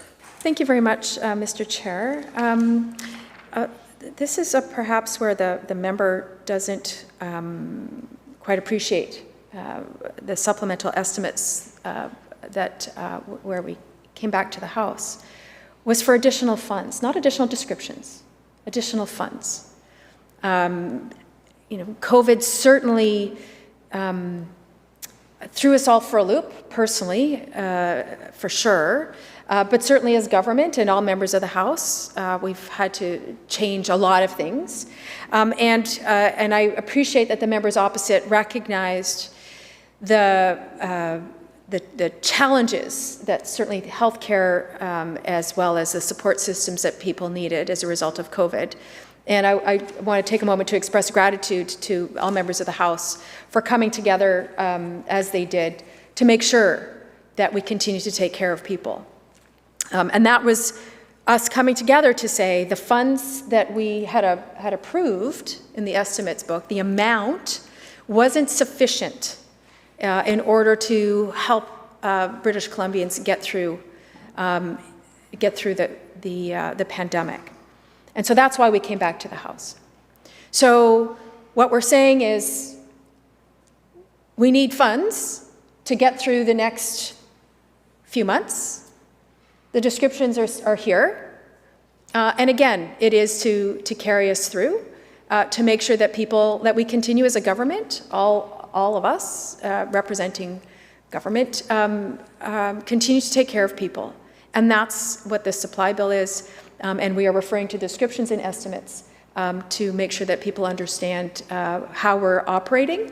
And there will be a new budget, April 20th, that will provide any additional new programs and direction of government going forward will be happening then. Member. Well, thank you. And obviously the intent, completely understand, completely support the intent of the supplementary estimates that came in front of this House. We spoke to those, we supported them, endorsed them, because we understood the situation that the government, but more importantly, the public, the citizens that were in, the stress they were under, the impacts that they were facing. But the minister, I'm trying to get a bit more clarity, because in my mind, that was a very confusing answer. Because the minister said, we came back to this House to pass supplemental estimates to give supports to people. It's funds, it's money for government, for supports for people. But those supplemental estimates reference a budget that expires next week. Then the minister went on to say in her last answer, that's why we're referencing, because we have to, a document from 13 months ago that has no reference at all to any of the extra COVID spending that we just talked about. So the reason why I'm asking the question, and maybe the minister can't answer this, and if she can, I know she can't point to anywhere in the Supply Act, I don't think, that explains it for me. But by reading through the supplementary estimates that were brought into this House that expire in a mere 10 days, does that mean, since the minister said the next budget's not until April 20th, that there now is no COVID funding under that $8 billion approved in this House between March 31st and April 20th? Because that's not included in this book that the minister says we need to reference of why they need to borrow the $13 billion, or spend, sorry, the $13 billion.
Minister of Finance. Thank you very much, Mr. Speaker. So the member is expressing concern about supports for those, what I'll call COVID spending. That's how I heard his particular question. And all of the descriptions that are in the estimates book provide us with the necessary appropriations to ensure that all of the programs continue and making sure that we have the health dollars available to keep doing what we're doing, the supports in place to keep doing what we're doing until we can table the budget and have a robust debate about any changes. Member. So I appreciate that, except I think it just really highlights the challenges that we've been addressing through our second reading discussions, debate, and that will continue to highlight, especially once we get to Section 2 around some of the monetary appropriations that government chooses to do, when we've got conflicting documents, really. And, let me just highlight and stress the fact, of course, we want to see those extra funds spent where they need to be spent. But again, it's all around the transparency and accountability aspect, which I would argue is, in this situation, very lacking. It's not a normal process. We've had to change the regulations, legislation in this House in order to accommodate government. And I should remind the minister too, even though in some of our other ones, when the minister says we all show up here and we all pass it, that's not always the case.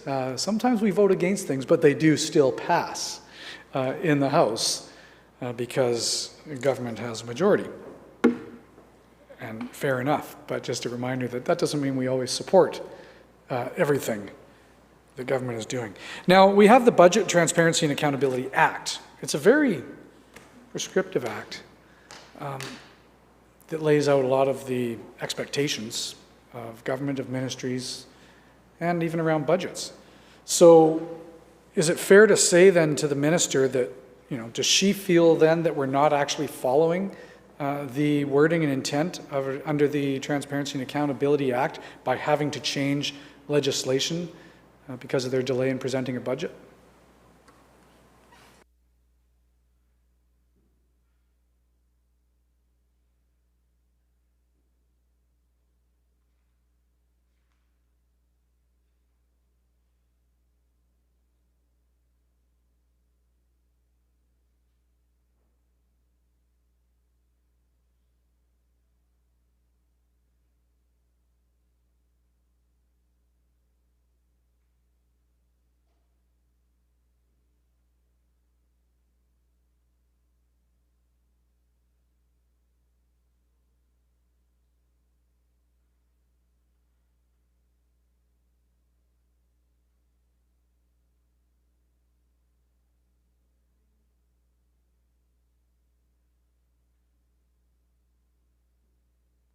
Minister. Thank you very much, Mr. Speaker. We're not changing any laws here, so and when we are following the law. So, if the member seems to think that that's not the case, it would be really helpful to hear more specifically about what he's referring to. Member. Does the present Financial Administration Act say that anywhere in there that you can reference a 13-month-old document, or is the minister having to change under this Supply Act the wording of the act in order for her to be able to do so?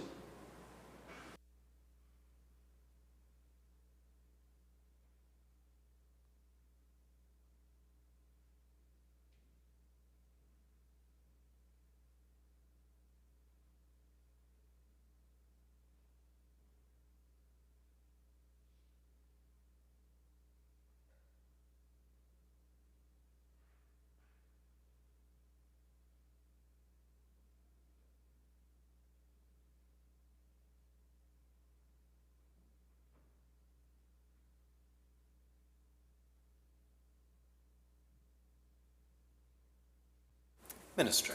Thank you very much, Mr. Speaker. So we're not proposing here any amendments to the Financial Administration Act. That's not what's happening here. So no one is changing any laws here. So again, I'm still not sure what the member is referring to. Member.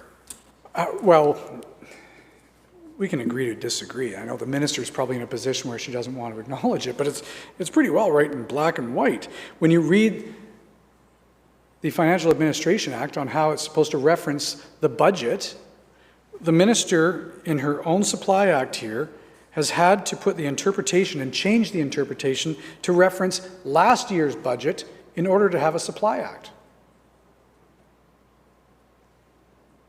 Maybe she can point to me the place, and I don't want to go back and forth and waste a whole bunch of time on this, but I mean, I don't think the minister can point to a place in the Financial Administration Act that actually says it can reference an old budget, one that's 13 months old. It's not in there that I can find, and it's not in there, which is why the minister has had to put in the interpretation, changing that despite Section 2 of the Administration Act, a reference in Section 23 is to be read in relation to the Act as a reference to the main estimates for the previous, not the present, the previous fiscal year. And under the same interpretation, it's listed that they've had to use the main estimates for the fiscal year ending March 31st, 2021. I'm only highlighting that to remind the minister in this House that we're looking at an old document. And the minister has had to put wording into a bill to accommodate the fact that we're looking at an old document.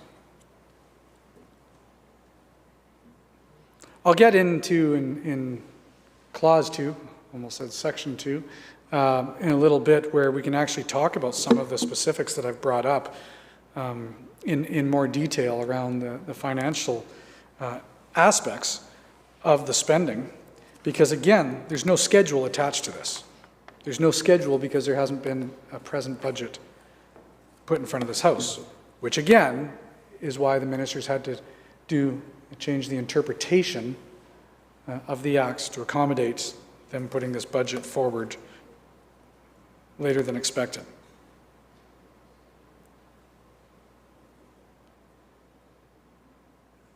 So is it fair to say that we're going to be passing a supply act in this House to go with the minister's earlier comments completely on the basis of the estimates debate that's not going to happen now on this monetary amount? It happened last year. I'm assuming the minister is going to be able to acknowledge that, because the estimates that are going to happen in 2-3 months from now will be based on a budget that's tabled in this House on April 20th. We're not going to be debating last year's budget in 3 months. We're going to be debating the new tabled budget, whatever that may be. But we're not going to get a chance to debate anything other than now during a supply act, because the minister's saying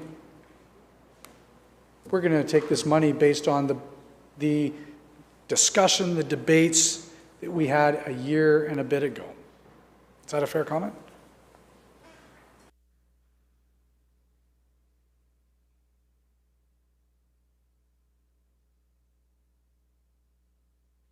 Minister. Thank you very much, Mr. Speaker. So we passed a budget last year based on these estimates. The member might prefer to call it a schedule for the supply bill, if that makes it any easier for him. And here it is. It is in black and white. The appropriations are listed for each ministry. It is a document that has been used, as well as coming back here to the House to get supplementary supply. Because COVID, we needed more resources in this document. And the House supported that, recognizing the unusual circumstances that we were living in and delivering services in.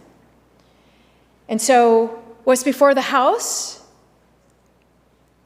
is a bill based, again, on what we had used last year to say we need to continue these programs, we need to continue these appropriations that are clearly listed out here. And so this is what it amounts to over the next number of months to make sure, again, I think it's really important to not lose sight of what we're saying here, to make sure that we can continue to pay the teachers and the support staff in our schools, that we can continue to pay our conservation officers, and we can make sure that we continue to pay, the healthcare providers, to make sure that we can continue to deliver the services that people count on here in British Columbia. That's what we're debating here right now, Mr. Speaker. And what we are saying is these are the appropriations. The descriptions are here about where money is going to be going and how we're going to carry on. And a new budget will be presented here in the House on April 20th. And there will be, and I look forward to, robust discussion about how government is addressing the ongoing needs of British Columbians into the future. That's what we're debating here in the House right now, Mr. Speaker, is getting us through to when we can adopt a new budget. It would be lovely. At this point, my understanding is the House is likely to go until the third week of June. If the members opposite want to pass the budget sooner, that would be lovely. I see nods from some of my colleagues. But at the same time, I recognize we have important work to do. It's important to hear from members opposite. It's important to hear from as many members that want to ask questions of the ministers and of the ministries around the decisions that government is making. That is their prerogative. I have confidence that the bill will pass and will continue to deliver important services to British Columbians going forward. Member. Thank you, Chair. Well, let me just say it is unfortunate that the minister, again, had to digress to the point where she's saying this bill is about making sure that it has to pass. It's making sure to pay teachers, nurses, etc. We talked about that earlier today, that whether this bill passes or not, they continue to get paid. What we're here talking today about, though, is the process of how that's going to go out. The process to which the fact that government has not tabled a budget yet, is asking to spend upwards of $13 billion, and the minister continues to say that we should just trust them, that we're going to use an old document that the government themselves has said is irrelevant. The minister acknowledged that in her answers by saying we've had to come back 2 other times for supplemental additions and estimates for more money because the government didn't get it right. Now, in saying that, it's because of COVID. I'm not trying to say that they could have planned for that in any way. But they didn't have enough money. The government needed more. The minister still hasn't answered my question, though, if we're basing it off of that old document that doesn't include the $8 billion, whether people still get paid. And if they still have funding for COVID relief programs after April 2nd, then we truly are not following the book that the minister keeps referencing, the estimates from last year. So it sounds to me like it's a combination of all. And on behalf of this side of the House, on the record, of course we want, again, to see funds continue. In a perfect world, those funds that were approved in this House would actually already have been spent. And if more was needed, the government would be here in front of the House asking for it. But I hope the minister can at least acknowledge the fact that this is where some of the questions come from and some of the confusion when we're referencing a document that's irrelevant. We know there's more money that was needed, so it was passed in the House. And now, in the meantime, even though we never, and I'll get to it in more detail probably later, tomorrow maybe, around the fact that we have not really had adequate quarterly updates to really give a fiscal state of where we're at. Typically, we have a budget presented where the minister stands up with great detail and says, these were our plans and priorities from last year, here's where we spent the money, here's our budget surplus / deficit, and here's our next one for 21-22. Very open, very transparent. There can be debates about how the money's spent. The minister can acknowledge that, and we will do that in great detail when the time comes. But there's always been a process to follow that's open and transparent. But one of the concerns that I also have now is we're referencing an old document, more money's been asked for COVID programming, and in the last fiscal update, if we want to call it that, because it wasn't truly a quarterly update, the minister talked about the $13+ billion of deficit that this government finds themselves in. A deficit that had actually started before COVID, I would argue. But the minister announced that deficit after the debates on these estimates for the fiscal year ending March 31st, just a week and a half from now. Another example of the ever-changing world that this government sees themselves in. So it does raise the question, and why some are perplexed, that through this Supply Act, they continue to reference an old document that is not relevant. So I asked the minister then maybe this: how can we guarantee that the numbers that she's put forward are even accurate? It sounds like it was a guess. If she's referencing the numbers, when I did the math, it sounds like they are referencing just this document. She can correct me if I'm wrong, but that means there's no extra COVID spending attributed to this. They're also not taking into consideration the huge deficit that the province has found themselves in. So with that, how can the minister guarantee that there will be enough funding going forward, since she's relying on old information?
Minister. Thank you very much, Mr. Speaker. So first of all, I think it's really important to recognize that this document is completely relevant. We have absolutely needed additional supplementary spending because of COVID. But to suggest that this document from last year, that the estimates book from last year is irrelevant, is completely inaccurate. The descriptions in here are absolutely relevant. We follow this book to make sure that we are continuing to deliver the appropriations that we needed. We came back to this House, Mr. Speaker, because we didn't have enough appropriation. We didn't have enough resource to do the spending that was needed. So if you think about, the health line items in here, it's not that we were doing, things that we'd never done before. They're in here. It just needed more resource given to it. And that's what the supplementary estimates were about. So the descriptions are here and they're accurate. And so this document is relevant, Mr. Speaker. And it's based on this document. It's based on the estimates book that we are coming forward with the supply bill, asking for 3 months supply based on this. Because we have looked at the pattern of spending, and our request in this supply bill will meet that need over the next 3 months, and it's based on that pattern of spending. Member. Thank you. I think I'm just going to ask one more question on section 1. Because we can save a lot of the monetary stuff, and we have a lot of questions around the appropriations. But I do want to just say I find it interesting, again, the way the minister is framing this. From what it sounds like, it's still a guess.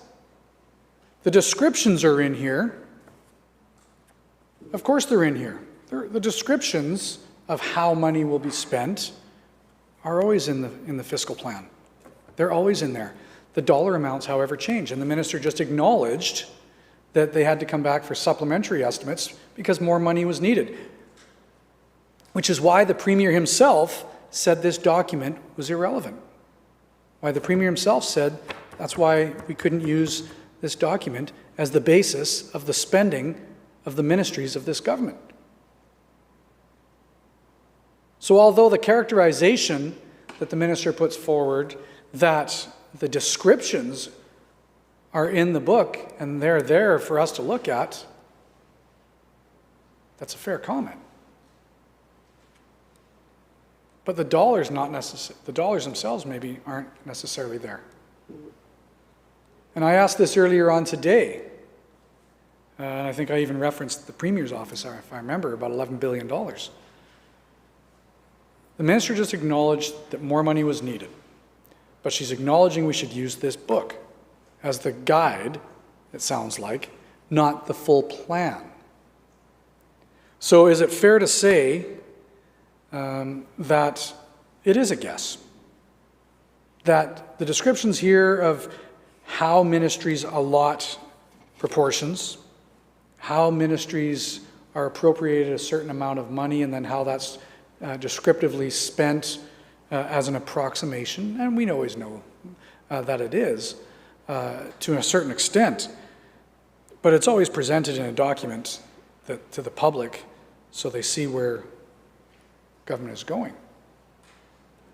So again, I ask the minister then, before we move into section 2, which will talk about the actual spending, is which is it? Is this just a guide and description, or is it the factual determination of how the $13 billion is going to be spent? Can I flip to any page in this book, find a line item within a ministry, divide it by 4, and assume that's how much they're getting for the next 3 months?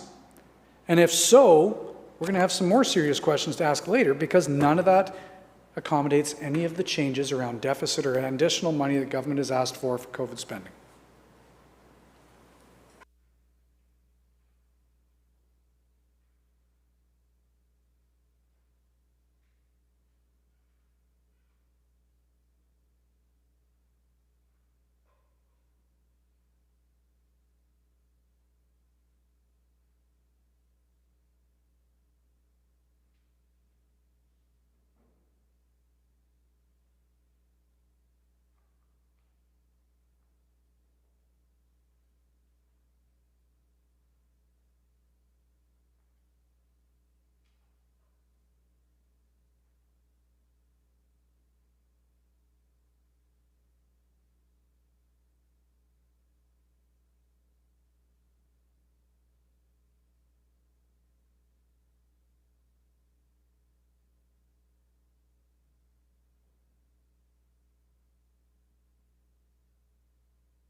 Minister.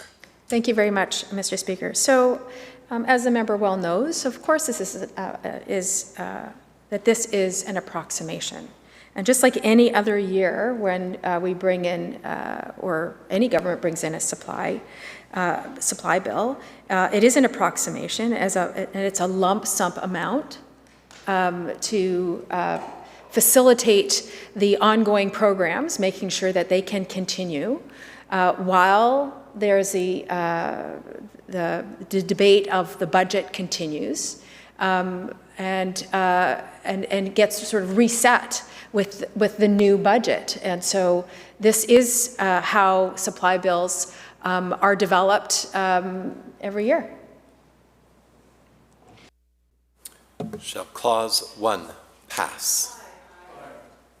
So ordered. Shall Clause 2, member for Peace River South on Clause 2. Thank you, Mr. Chair. On Clause 2, it's going to be an opportunity for a few of my colleagues to come forward at the start here, because we have some specific questions that we want to ask of the minister. I think she would acknowledge that in normal processes, we would have been doing this under different circumstances, debating and discussing a tabled budget. But from what I've seen and what I've heard in the course of today and through second reading debate, is truly the government doesn't seem to know. They have a document they're referencing that's old.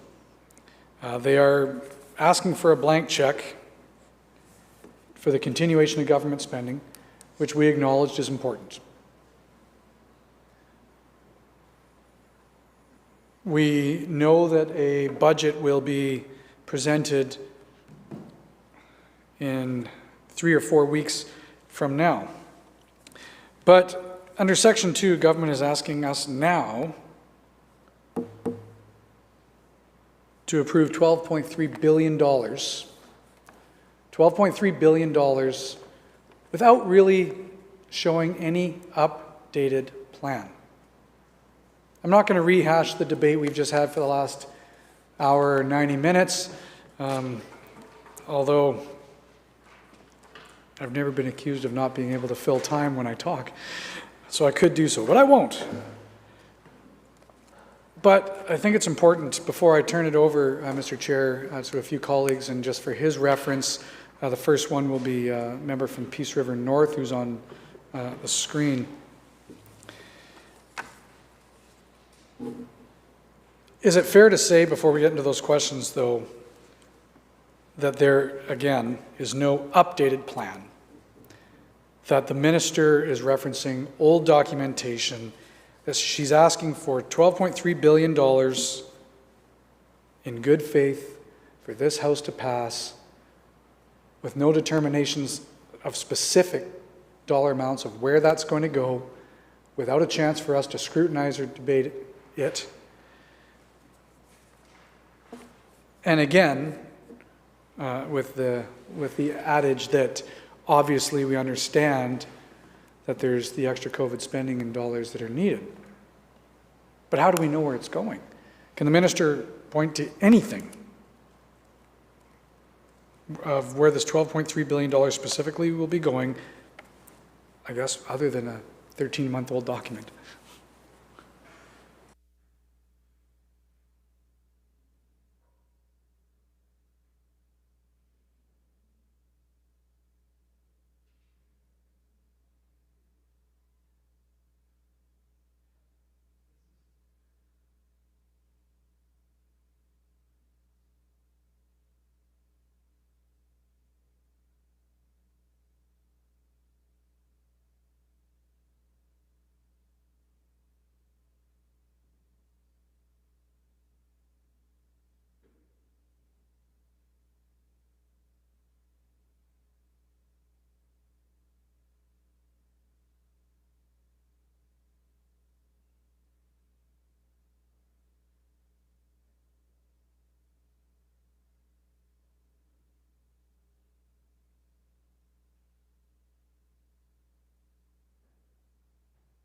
Minister. Thank you very much, Mr. Speaker. So just like I'd said in my earlier response, this supply bill is like other supply bills in that they approximate a lump sum amount based on a proportion of the year. And so that's what this is. This is what supply bills look like, and so it's certainly based on that. But I think it's really important to recognize this. The member keeps referring to a blank check. It's not a blank check. We're asking for $12.3 billion.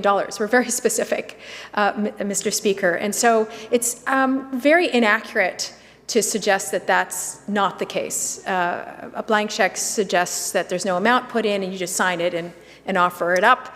Back in the days when we had checks, I can't remember the last time I actually wrote one. But this one is not blank. It's very, very specific. In fact, it's $12,305,108,000. So it's very specific. And it is based on an estimates book, which is right here. And it is for 4 months supply to help us, 3 months supply to help us get through until we can pass the next budget.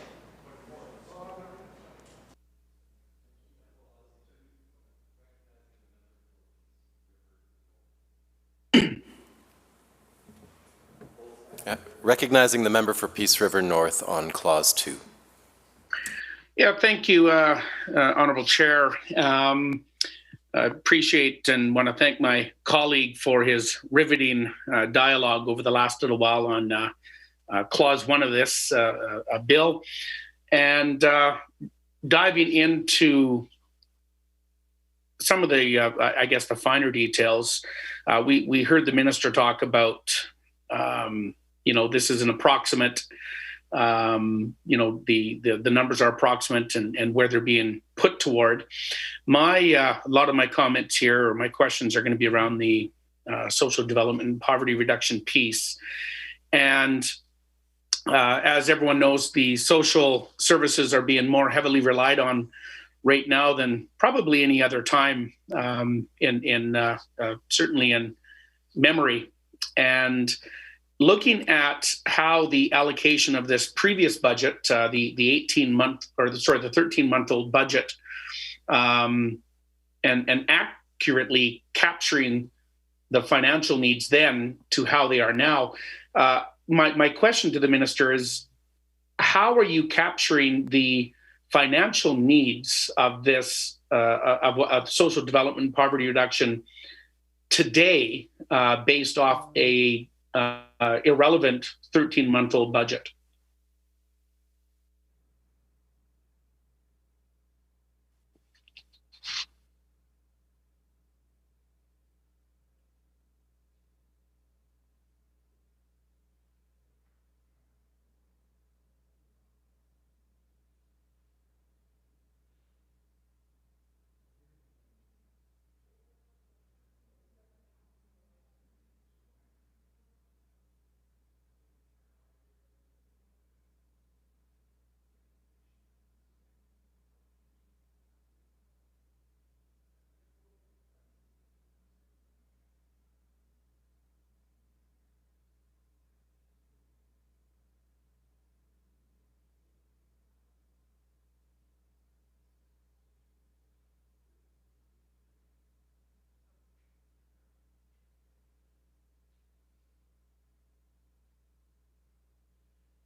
Minister of Finance.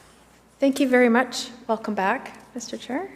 I appreciate the member's question, and I had staff just do a quick calculation, and just to give the member some comfort that in fiscal year 1920, in the first quarter, we spent between 23 and 24% of the annual budget. And last year, because of COVID spending, it was slightly more than 25%. But we recognize that we expect this budget to pass, this upcoming budget to pass a little bit sooner, sort of middle of June. And staff are certainly comfortable with the requested appropriation that we have here before the House and the supply bill to carry us through on all of our spending commitments through to till we pass this budget.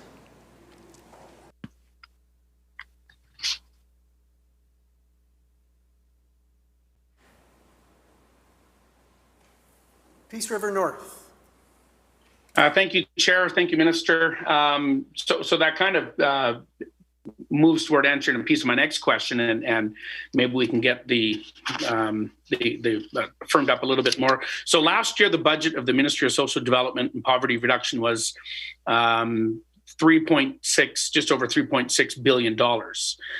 That was last year. So a quarter of that, roughly, is 920 million. Can we assume then that that is approximately the amount that is going to be used for this first quarter?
Minister. Thank you very much, Mr. Chair. And again, I want to thank staff who are whispering sweet nothings in my ear about social development spending. And so I thank the member for his question. And again, this is an approximation. This is how all supply bills have worked, is that there's an estimation based on the amount of time needed to cover the spending, the expected spending, and so as a result to put together an approximation. There is, of course, flexibility because of it's considered a lump sum, and the member may not appreciate, and I continue to appreciate, it's certainly my new role, is that spending changes throughout the year. So it's not every month it's the equal amount of spending in each ministry. So some ministries tend to be winter heavier spending, or summer heavier spending, or first quarter heavier spending, or third quarter heavier spending. And so this really is just really about getting us through the first few months. And then we'll have a new budget in place that will guide spending throughout the rest of the year. Peace River South. Sorry, Peace River North. Neighborly, but different writing. Thank you, Chair. And With that being said, though, to the minister, some ministries are heavy in the winter spending or light in the winter, summer, first quarter. Obviously, we know the social development ministry. I'm not sure where they are in that category.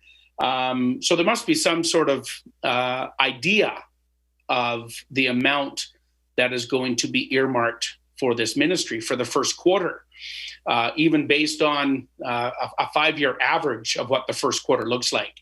That's kind of what I'm looking at. And I completely understand that this is an approximate amount. And I guess that is the amount that I'm looking for, the approximate amount based upon the last year's budget, what social development and poverty reduction might be receiving.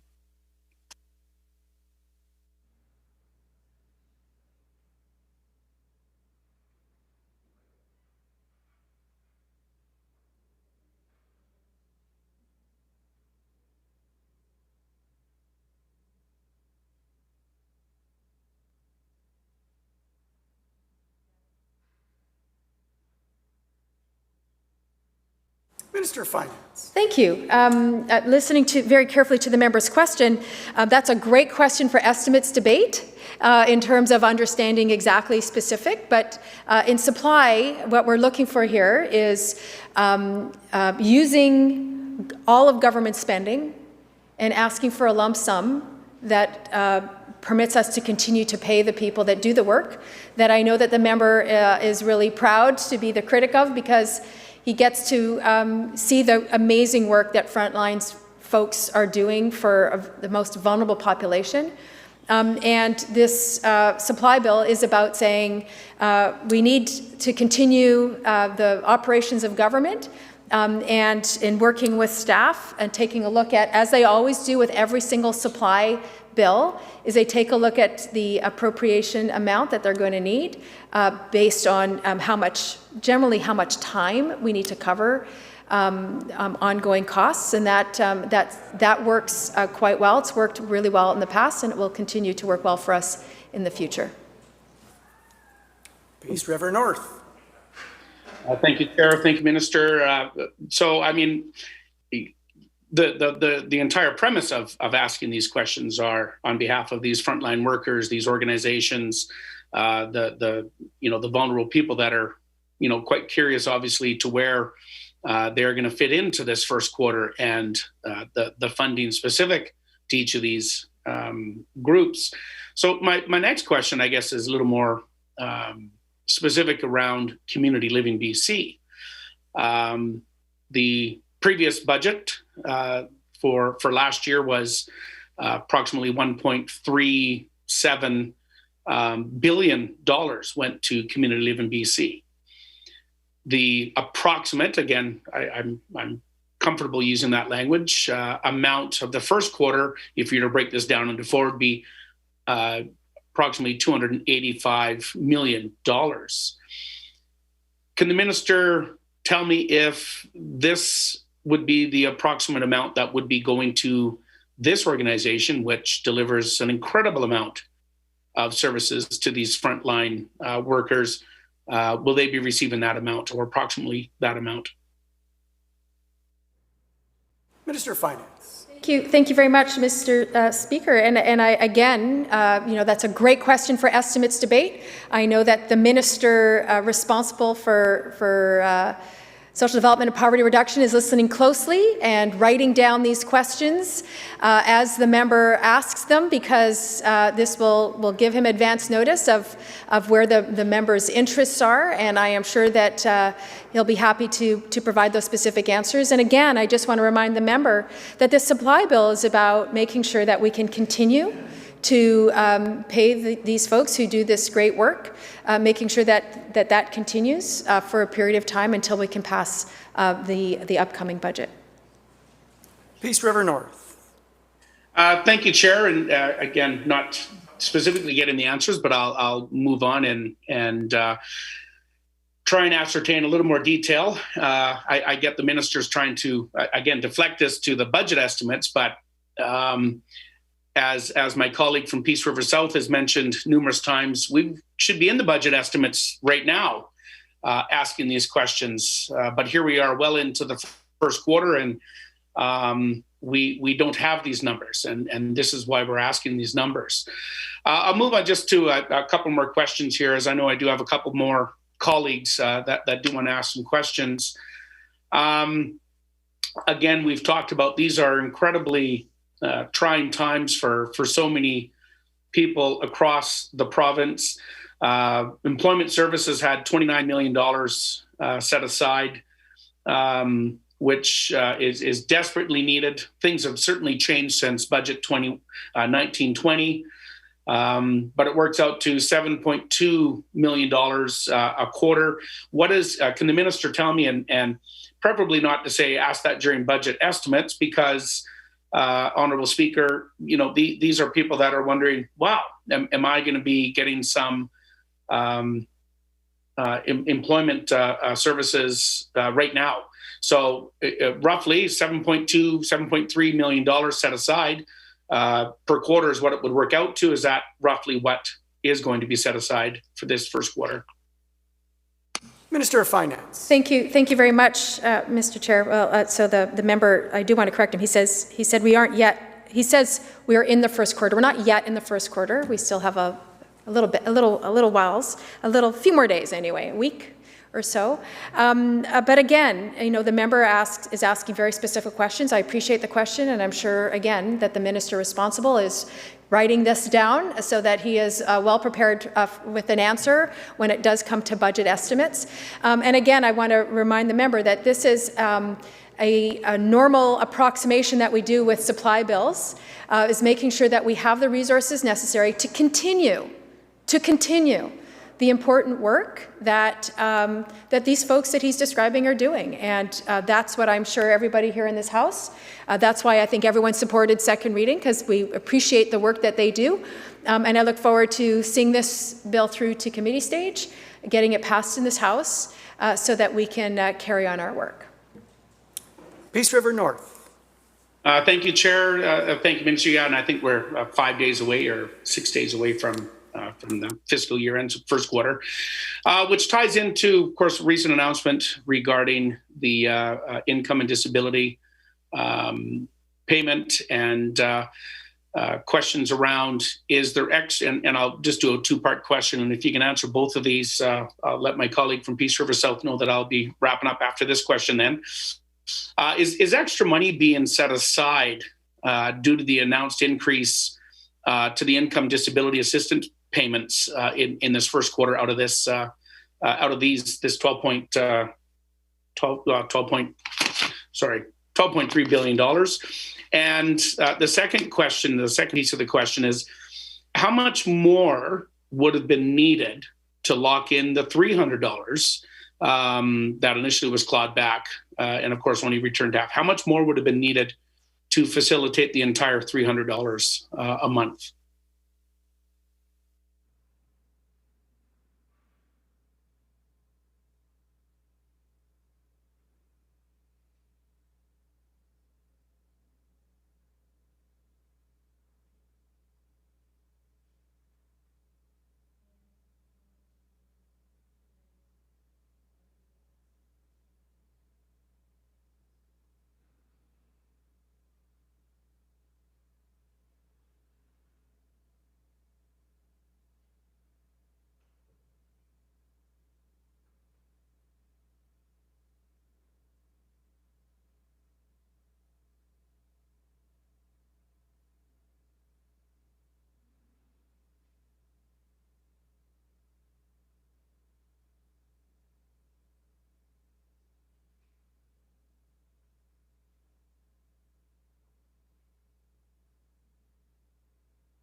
Minister. Thank you very much, Mr. Speaker. So to answer the member's first question, yes, we're able to accommodate those increases, and I want to take a moment to thank the minister for being such a tremendous advocate to make sure that we continue to deliver for people that are, some of the most challenged financially in our province, and it's the largest increase that any government has ever provided ever, and pretty significant, building on increases over the last number of years. It's pretty significant. So I want to thank the member for acknowledging that, that was quite significant. And in terms of the member's second question, as soon as the budget is tabled and the member wants to ask the minister what could have been or should have been, or that's happening in a couple more weeks, a little over 3 weeks, and the member is certainly welcome to ask the minister. Recognizing the member for Kelowna Mission. Awesome. Thank you, Mr. Speaker. So I'm just going to read a couple of quotes that I've heard so far. So on March 15th of 2021, the finance minister said, and I quote, that we're making sure that the doctors and nurses and lab techs can go to work and make sure that they're able to take care of our loved ones who might be exposed to COVID or sick with COVID, and making sure that they are doing the jobs, or making sure that their children are cared for. Then, and I think, I don't have which ministry he's from, so I can't say his name, so I won't, but I'll look it up. One of the members from the other side, I wish I had your flashcards here, Mr. Speaker, but said, and I quote, on March 16th, in his expression on the debate, "It is just a bill that will continue supporting people, businesses, and communities up until we pass our next budget. These supports include nurses, doctors, teachers, social workers, and other social programs that help out people in poverty," to which my honorable colleague just asked about. And then I'll remind the minister that just today you said, "It sounds to me like the BC Liberals oppose spending on healthcare workers who are undertaking the largest mass immunization program in our province's history." Based on what I heard from the BC Liberals, they oppose spending on the doctors and nurses and other healthcare workers who are making significant progress on eliminating the backlog of surgeries from the early months of this pandemic. I just want to say for the record that the BC Liberals strongly support payments to all of the workers who work on our behalf.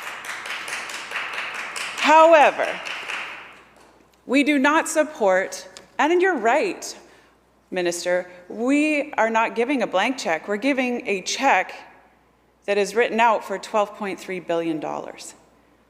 But we don't know what it's going to be spent on. So I'm just going to go through, and I won't digress into the 171 hours and 41 minutes, because really that was irrelevant 3 weeks after that was finalized. What I will say is that in that particular estimate, 24 out of the $60 billion was allocated towards the Ministry of Health, which is 40%. 40% of 12.3 billion, let's round to 12, is actually 4.8 billion. But if I take into account all of the comments around COVID and why we're delaying estimates in the first place, well, we have a $15 billion, 14, 15, 13 billion dollar overage because of COVID this last year, or so we've been told. If I add that back into the previous estimate, now we're talking about an allocation of $7.5 billion towards healthcare. 4.8 to 7.5. That's a big swing. And if I was sitting as a board member around a table and my CFO brought that to me, I would say, that's a huge risk for any organization to take, especially when it's government taking taxpayer dollars. So, to the minister, is it 4.8 billion, roughly, or is it 7.5 billion? Because the pandemic is still here. Thank you, member. Just want to remind all members to make their comments through the chair and not address the ministers directly once or twice in the discussion. Thank you.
Minister of Finance. Thank you very much, Mr. Speaker, and I appreciate the member clarifying for everybody in this House that BC Liberals do support continued support for those on the front lines.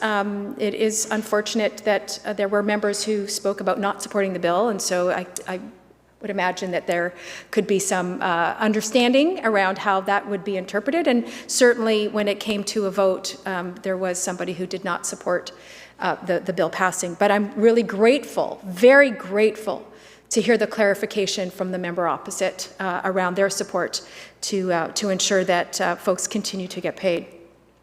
I also want to point out that the estimates book is relevant. It outlines where government spends money.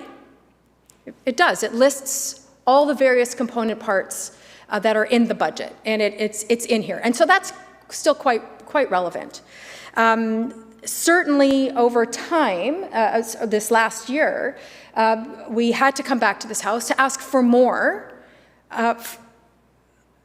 to make sure that we could continue to provide the health care that people needed, to make sure that we could take care of the mass vaccination program. But the line items are here, and that's what's relevant. That tells you what we're spending on. And that's what's, I think, really matters to British Columbians. And so we are using this to inform people about what we're spending on. Now, how much we need is the $12.3 billion that's laid out here. Now, the member does ask a really interesting question. What if you need more? What if it's not enough? Well, we certainly saw what happened this last year, Mr. Speaker. The pandemic threw everybody for a loop, not just us here in British Columbia, around the world and around the country. Everyone has had to respond.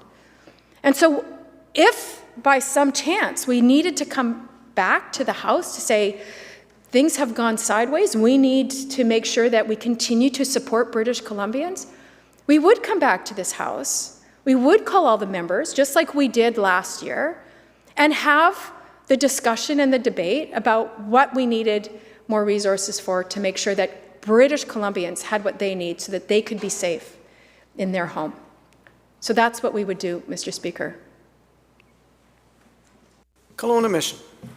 Okay, so what I'm hearing is that if there's not enough in this, you're going to come back and ask, the minister will come back and ask the House for more. Another blank check. Okay, so of the COVID funds that are in this $4.8 billion, how much is attributable to personal protection equipment? Minister of Finance. Thank you. I want to remind the member that there's nothing blank here. We're very specific. And when we came back for supply, we were, again, very specific. So there's no such thing here as a blank check. It is a check, perhaps. I don't use checks anymore, but we are very clear. There's nothing blank here. It's $12.3 billion. In fact, it's $12,305,108,000.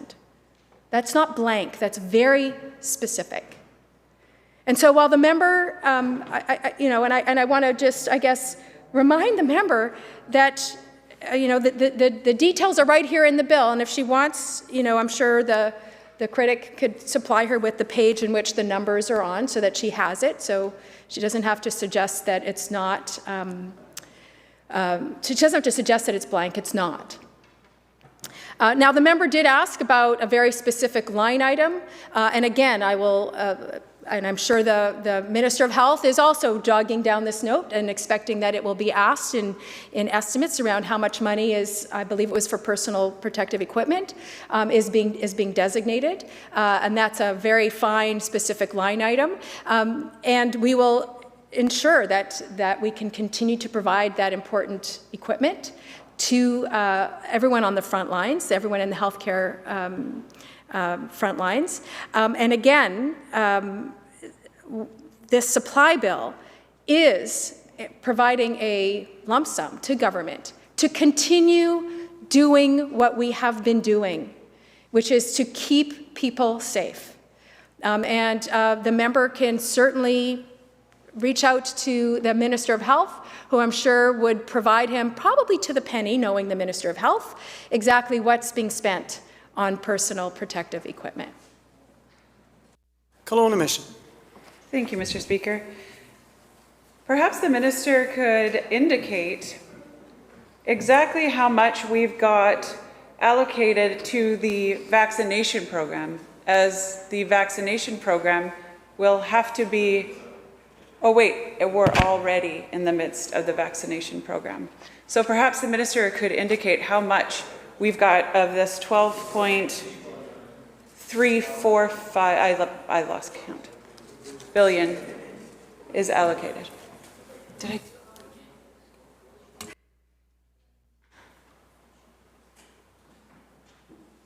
Minister of Finance. Thank you very much, Mr. Speaker. Well, it's $12,305,108,000 is what's being requested here. And again, I know that the minister would be very happy to report out on estimates exactly how much the vaccination program is costing.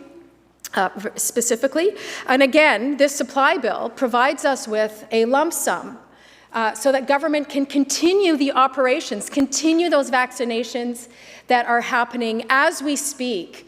And I want to say the posts that I'm seeing in social media, the phone calls I'm getting from my dad and some of his friends around their excitement about getting their vaccinations is joyful. And provides so much hope to so many. And it is for that reason that we are before the House saying we need supply to ensure that we can continue to roll this out. And so I look forward to all the members of this House supporting this bill going forward so that that important work can continue. Member of Kelowna Mission. Thank you, Mr. Speaker. So I guess I'm curious what happens if we get more vaccine allocated to us. If our supply suddenly increases, how does the minister anticipate that eroding the $12.3 billion? Minister of Finance. I'm not quite sure what the member's trying to get at, but I'm not anticipating any challenges with that. Kelowna Mission. Thank you, Mr. Speaker. So that vaccine is actually articulated in this budget already, the vaccine rollout. Whatever progress we make, however fast it goes or however slow it goes, it's all articulated within this $12.4 billion.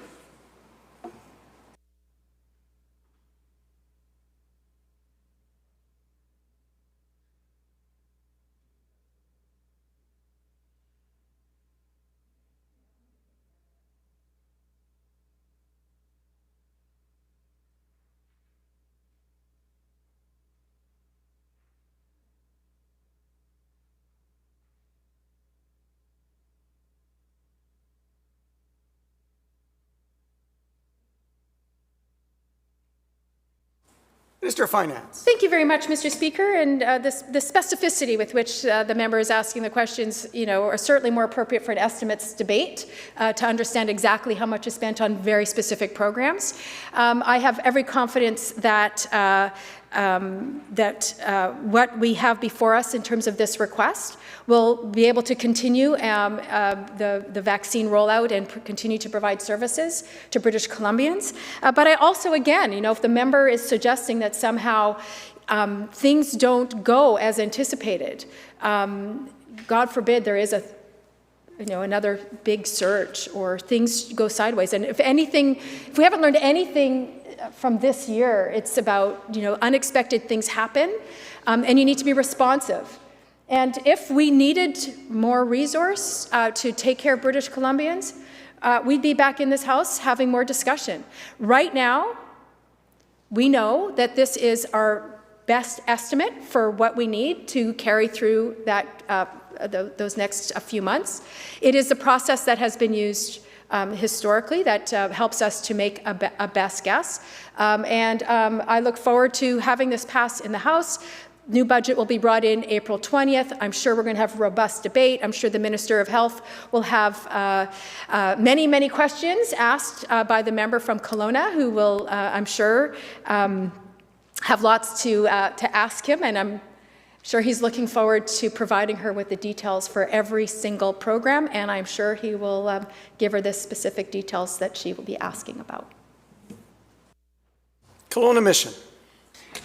Thank you, Mr. Speaker. The minister makes an interesting worst-case scenario that I have on question here, and that is, what if there is a third wave? Oh, wait, what if we're in the middle of a third wave? Hospitalizations are up, our ICU count is up, our case count is up, our positivity rates are up. So what if we are in the middle of a third wave, and at the same time, we are getting more vaccine than we previously expected. We are booking more people than we previously expected. We are employing other positions and people to give vaccines than previously expected, which all to me sounds like we're already in the middle of some pretty big numbers. Again, I'll ask, have these increased costs, the ones that would take us to the $7.5 billion or the $8 billion number, have those been counted in this $12.4 billion?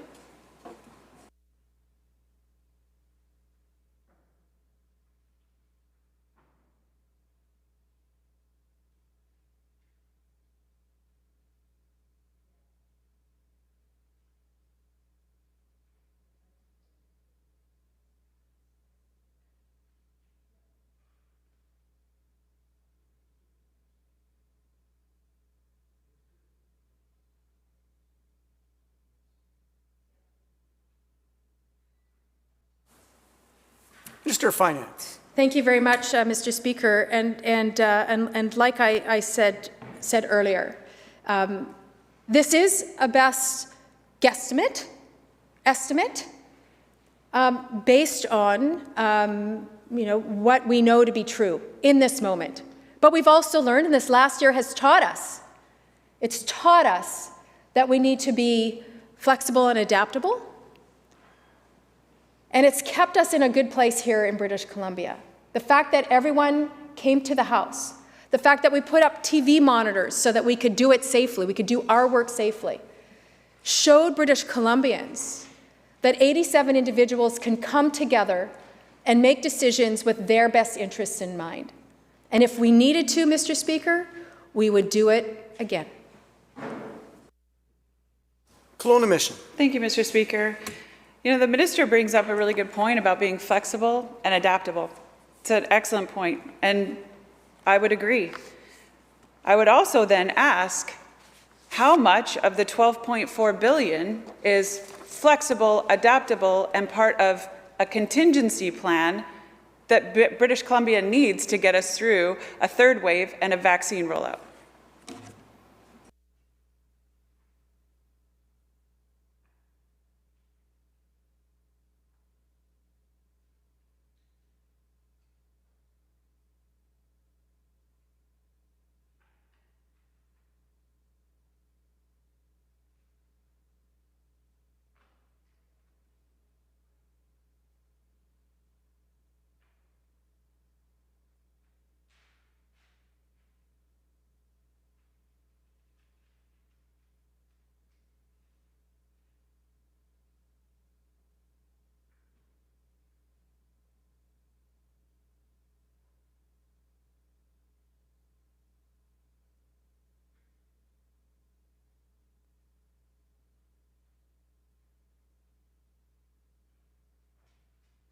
Minister. Thank you very much, Mr. Speaker. And like I said, this request for $12,305,108,000 is a lump sum request based on 3 months of spending.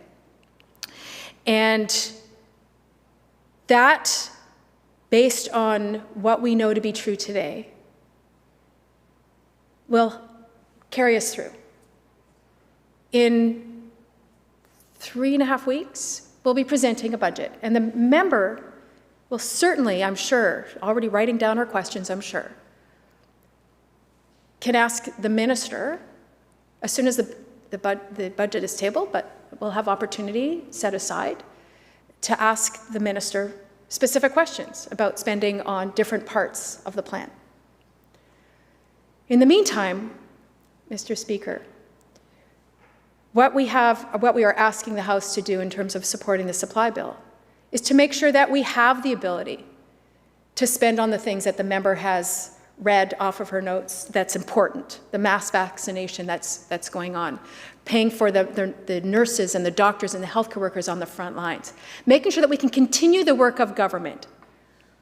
And if things should go sideways, because it's happened, we have all experienced sideways, and I'm tired of sideways, and I know that everybody here in this House is tired of sideways. We are prepared to come back to this House and do the work that we need to do in order to continue to take care of the people of this province. Kelowna Mission. So one of the biggest, thank you, Mr. Speaker, one of the biggest costs of this last year, or increases of costs, I would say, outside of COVID-related specific aspects of the health budget, was the surgical restart program. $250 million allocated to restarting BC's surgical program. We've got $187.5 million of that spent, with more coming in this next year. But that was exceptional. That was monies that were not anticipated in the budget previous. So I would ask, Mr. Speaker, where are those funds located in this $12.304108000 budget?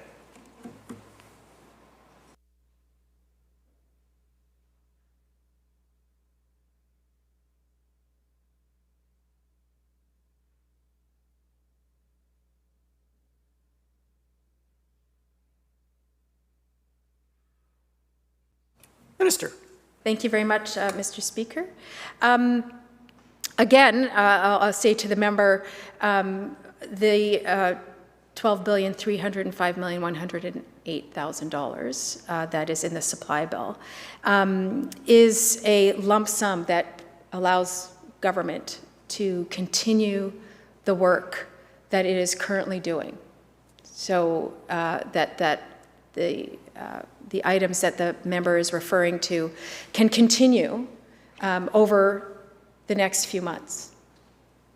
And I'm sure she will have ample opportunity as part of estimates, and I know the member has yet to experience her first estimates. She'll have tremendous fun, I am sure, and learned a lot. I have been in that role, and I learned tons when I was a critic.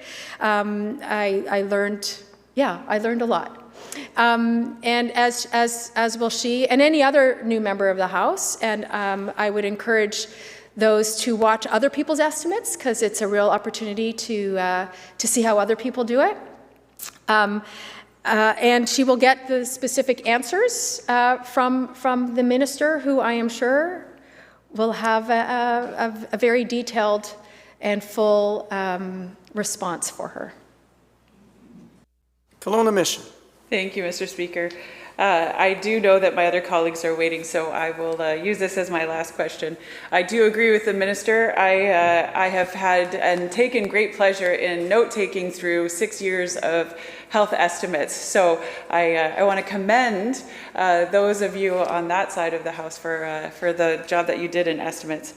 But I definitely want to go back to, and I'm going to take this full circle, to what I started with. And that is, I'm going to talk about the frontline workers, because we haven't talked about COVID fatigue funding for any of the frontline workers.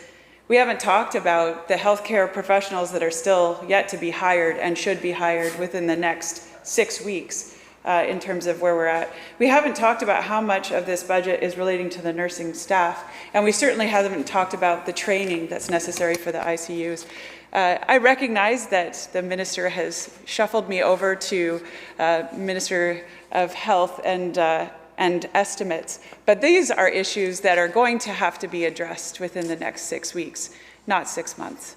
So I ask my final question: how much of the $12,304,108,000 is allocated to the increase that was necessary in terms of providing for frontline workers? Minister of Finance. Thank you very much, Mr. Speaker. Well, the member continues to ask about how things are apportioned out, and I have explained how things work with the supply. But I want to point out to her, she seems to think that the budget's being presented in, I think she said 6 months. It's actually 3.5 weeks that the budget will be presented. And she will certainly have ample opportunity to ask those very good questions to the Minister of Health. Recognizing Kamloops South Thompson. Thank you, Mr. Chair, and I'm pleased to stand now and ask a number of questions of the Minister of Finance as well. So I intend to focus my comments, or my questions, on a range of issues that relate to economic recovery, jobs recovery, with a particular emphasis on programs and supports for people and for small businesses. I think that the minister would agree that we all came together to support an extensive package a year ago, $5 billion. We then we all supported supplementary estimates in the summer. We supported the need to ensure that these critical supports and programs were funded.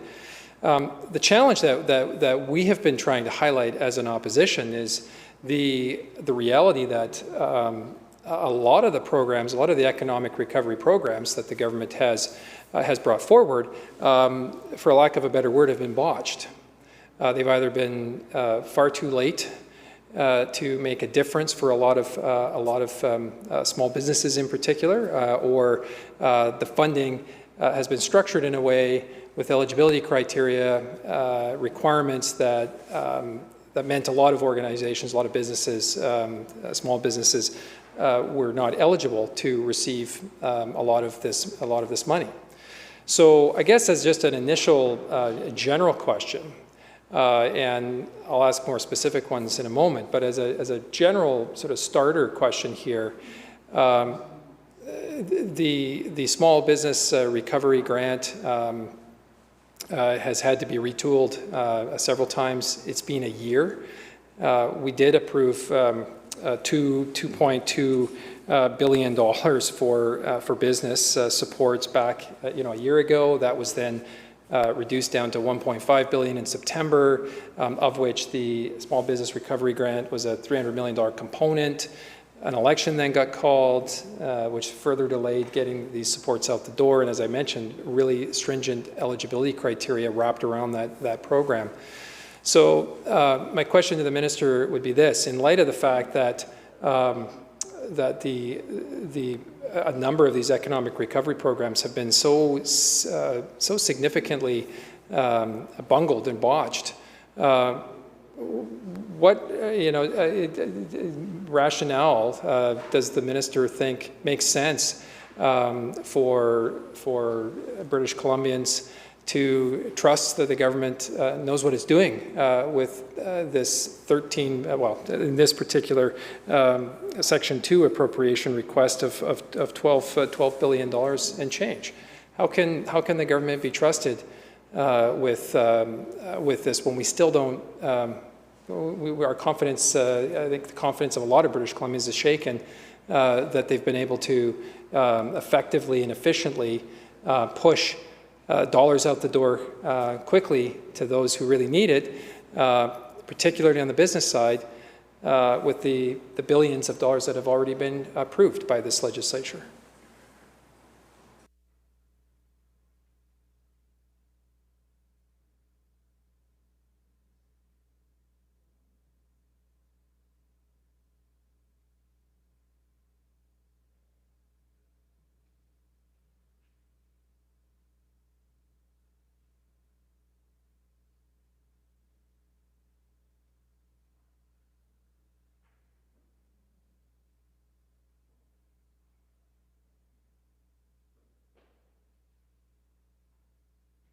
Minister of Finance. Thank you very much, Mr. Speaker. So first of all, the member he starts with a starter question, and I thought, well, I've been here for hours. I don't know, maybe he's starting, but I'm certainly not starting. But I do appreciate the smiles all around, and I appreciate the member's question. And again, Mr. Speaker, we have looked at in this bill before us, we have identified, how much resource we need to going forward with existing programs. And this is what we're asking the House to support us on in terms of continuing to deliver. I don't agree with his assessment, but that's not what we're here to debate right now in this very moment. He'll have lots of opportunity to talk with the minister responsible, who I suspect is taking notes right now in anticipation of what's to come once the budget is tabled April 20th, and I'm confident that the member will ask that very question of the minister responsible. Kamloops South Thompson. Thank you, Chair. So in terms of a number of these programs which have been seriously lacking in their effectiveness and their speed at delivery of dollars to businesses that really need it, I'll go through a number of scenarios or a number of the concerns that we've heard, and I'm keen to understand if the $12.3 billion in Section 2 here that we're being asked to appropriate, if any of these dollars will help fix some of the problems that are being encountered in these programs. So the first question would be this. We've heard from a number of summer tourism businesses that they typically don't operate in March. They don't have an operating period to compare to when it comes to qualifying for the small business recovery grant. So will these funds that we're being asked to support here be in part used to perhaps trigger an eligibility change here that would enable a broader range of summer tourism related businesses to actually become eligible for the funding that still remains in this program?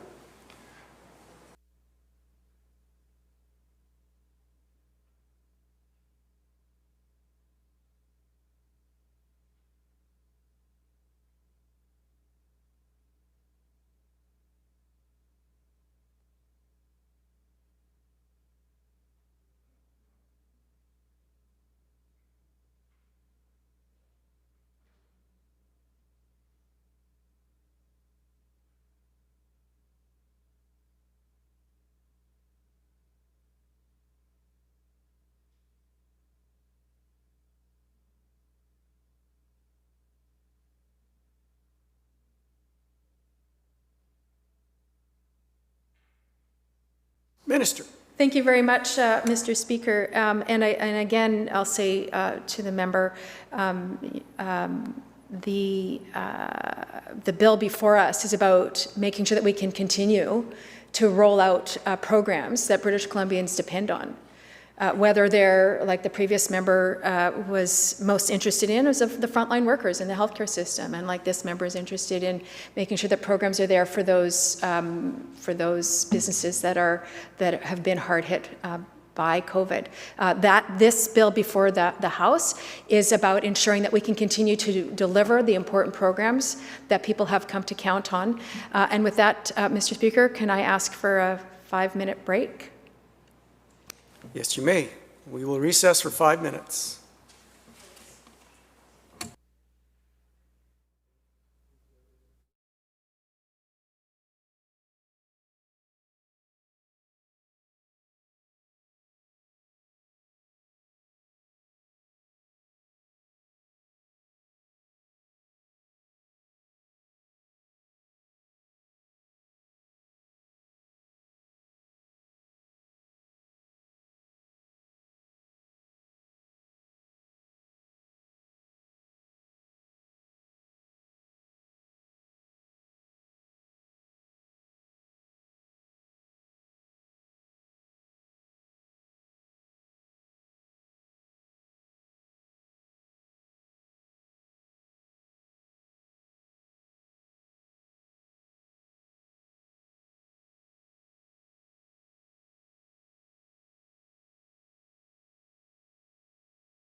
Call Committee of the Whole on Bill 10 back to order.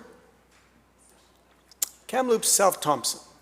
Chair, so I appreciate the minister's high-level response, which we've heard a few times now today. But I do think it's fair and right for us, and she keeps saying she remembers being a critic and she acknowledges the importance of asking the questions. I think it's valid for us to understand the best that we possibly can, and for the minister to be as forthcoming as possible with details in response to the questions that we're asking. I'm particularly concerned about a range of government or supports, for economic recovery supports for small businesses that has really been lacking. I just asked about the tourism, seasonal tourism businesses. I'll certainly will check in with the minister in the estimates when a new budget is brought in, but we don't have that new budget in front of us. We have the old budget in front of us, and we have supplementary estimates attached to it. So I can only ask the finance minister these questions, and I think they're entirely appropriate. So I'll try again. We continue to hear from a wide range or from a number of small businesses around the province who are not eligible still to this day for dollars in the Small Business Recovery Grant Program.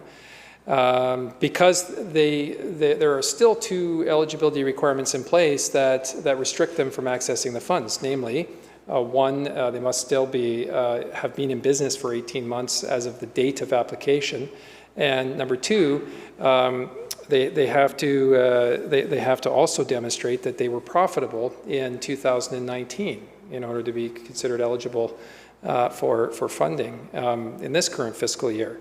Problem with that is on the first point, there's a lot of businesses that if you kind of wind back 18 months from now, I mean the pandemic has only been with us for a year. I say only, I mean it's been a long year, but it's been 12 months, not 18 months.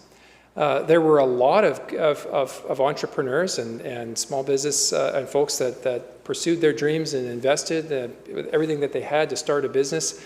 Whether that be a deli or a boutique or some other business, and they started it just before the pandemic hit, or a few months before the pandemic hit us in February, March last year.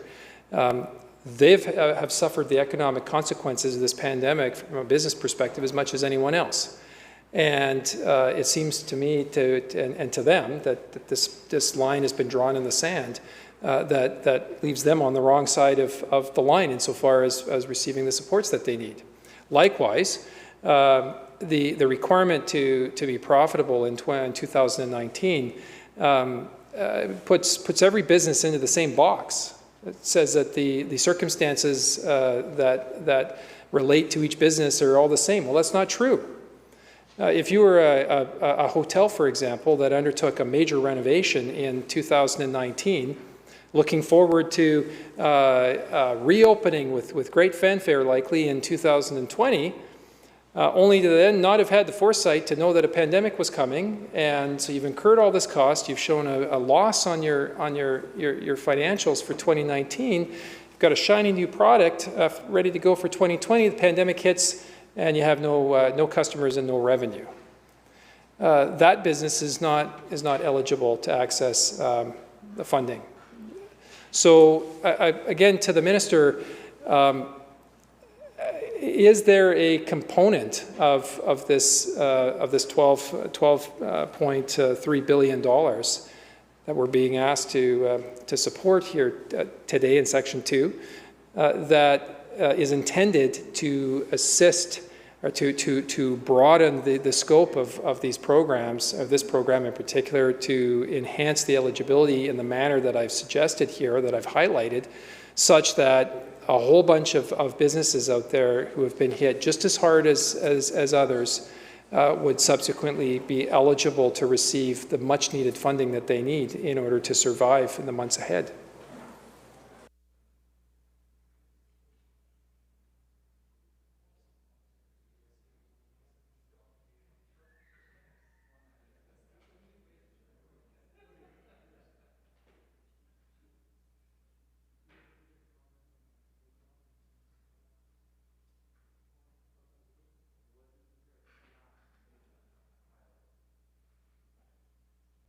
Minister.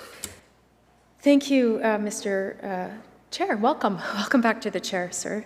It feels, if I could just pause for a moment and reflect, it sort of reminds me about when I was in labor with my daughter and I went through 3 different changes of nursing staff because it was a day and a half of labor. And so it sort of feels like this is a day and a half of, ever-changing chairs. It just sort of dawned on me around how long we've been here. I want to thank the member for the question. And again, what we're debating here in front of the House is a supply bill. It's a supply bill that asks for an appropriation to give government the authority to continue to support British Columbians.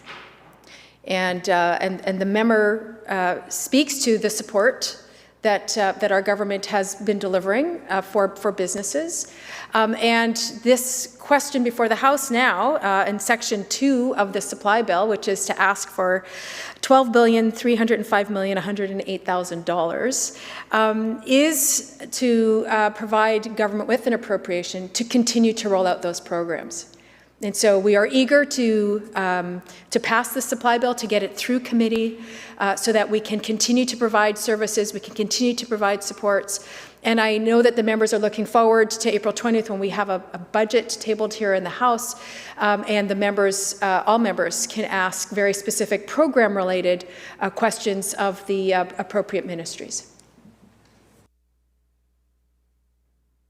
Minister. Member for Kamloops South Thompson. Thank you, Chair. I find it interesting that the minister, uses a phrase like the supports for business that this government has rolled out. I mean, it's been a year. We were in this very place, a select group of us, on March 23rd in 2020, and signed off on a $5 billion support package for people in business. $2.8 billion, if I remember correctly, for people, and $2.2 billion for businesses. We then waited and waited and waited and waited for the government to finally launch its Stronger BC economic plan in September, 1 week before the election was called. The $2.2 billion in supports for business also got downgraded to $1.5 billion. $1.9 billion. There's been no full accounting of that discrepancy, and then the Premier calls an election and delays everything for several more months. So let's not suggest that this government has been expeditious and effective in its support of small business. British Columbia has taken longer than almost every other jurisdiction in the country to roll out direct supports that cash in the jeans of small business owners so they can keep their lights on. And then you get into the actual details of the programs. And the Small Business Recovery Grant had an initial budget of $300 million, again approved in September of last year, a week before the election is called. Of course, the government didn't, only existed nominally, so it's not like there was a grand advertising or marketing campaign to let businesses even know that this program existed. Those that did find out about it quickly determined that the eligibility criteria was very restrictive. With very restrictive revenue loss requirements, very restrictive requirements across the board that left a lot of businesses out. I remember being in this chamber in December and asking the Minister of Jobs and the government questions about the eligibility requirements and urging the government to change those requirements. And they did make some minor modifications to the requirements in December. We said it's not going to be enough. Fast forward another couple months, and a few more changes were made. Again, changes that we have been calling for. All the while, there's all kinds of businesses out there that haven't made it. They've actually failed. They've closed. They've shut their lights off forever.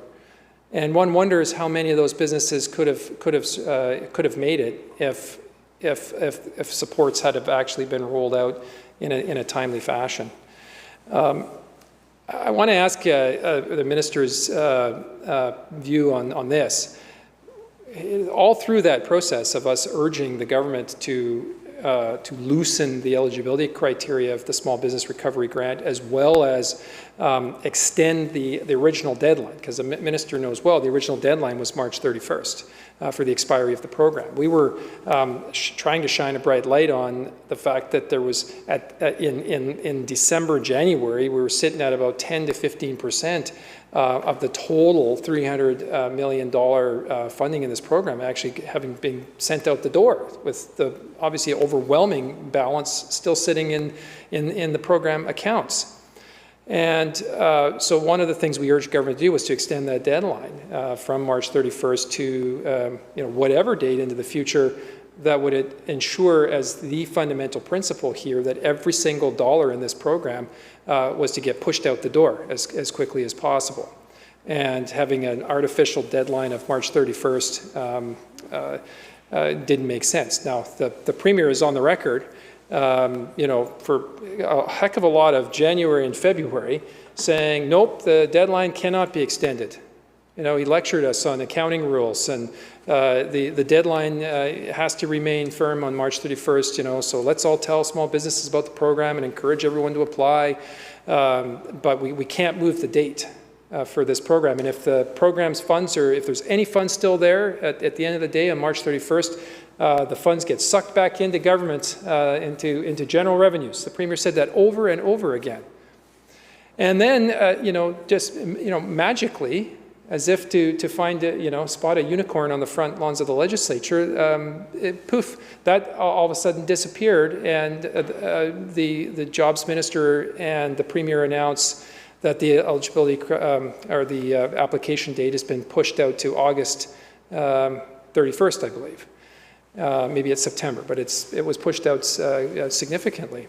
So my question to the minister is, how was that able to be done when the Premier said that it couldn't be done?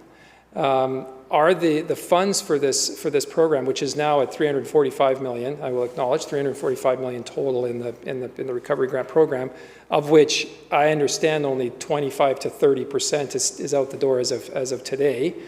It's tough to get numbers on a regular basis, but when we get them, we get them. Are those dollars contemplated within this $12.3 billion, or the extension of this program, pushing it out, is that part of previous supplementary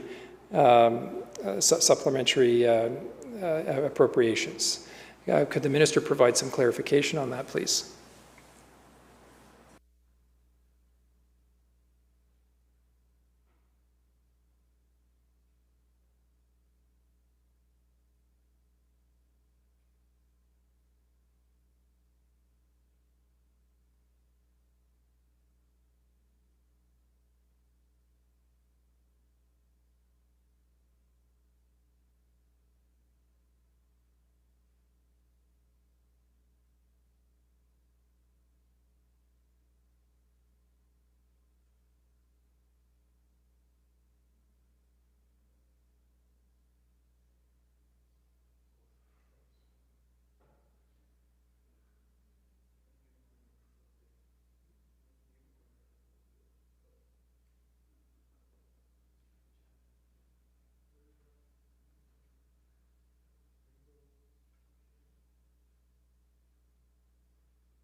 Minister. Thank you. Thank you very much, Mr. Chair. The member started out by talking about how small business owners put everything on the line, and they do. I come from a small business family. My mom and dad started a small business here in British Columbia, brought us out here from Montreal, and I remember certainly the experience as a young teenager, having the office at back of the so-called den, which wasn't the den, it was sort of the semi-office, and how we all worked and helped build a business that was successful enough to certainly support my siblings and I, and now my sister owns and runs the business, and so her family is benefiting from that. So I certainly do appreciate how families put everything on the line, and that when the global pandemic hit, that it was and is precarious for many business owners. But I want to be really clear that from the outset, we were clear as a government that we would support small businesses. And so right away, we brought in immediate relief. We cut property taxes and deferred others to reduce the pressure. We prohibited commercial evictions. We forgave 3 months of hydro bills. We worked with the federal government to provide wage subsidy and commercial rent program. We are providing non-repayable grants because businesses have been clear, they've been telling us that they can't afford to take on more debt.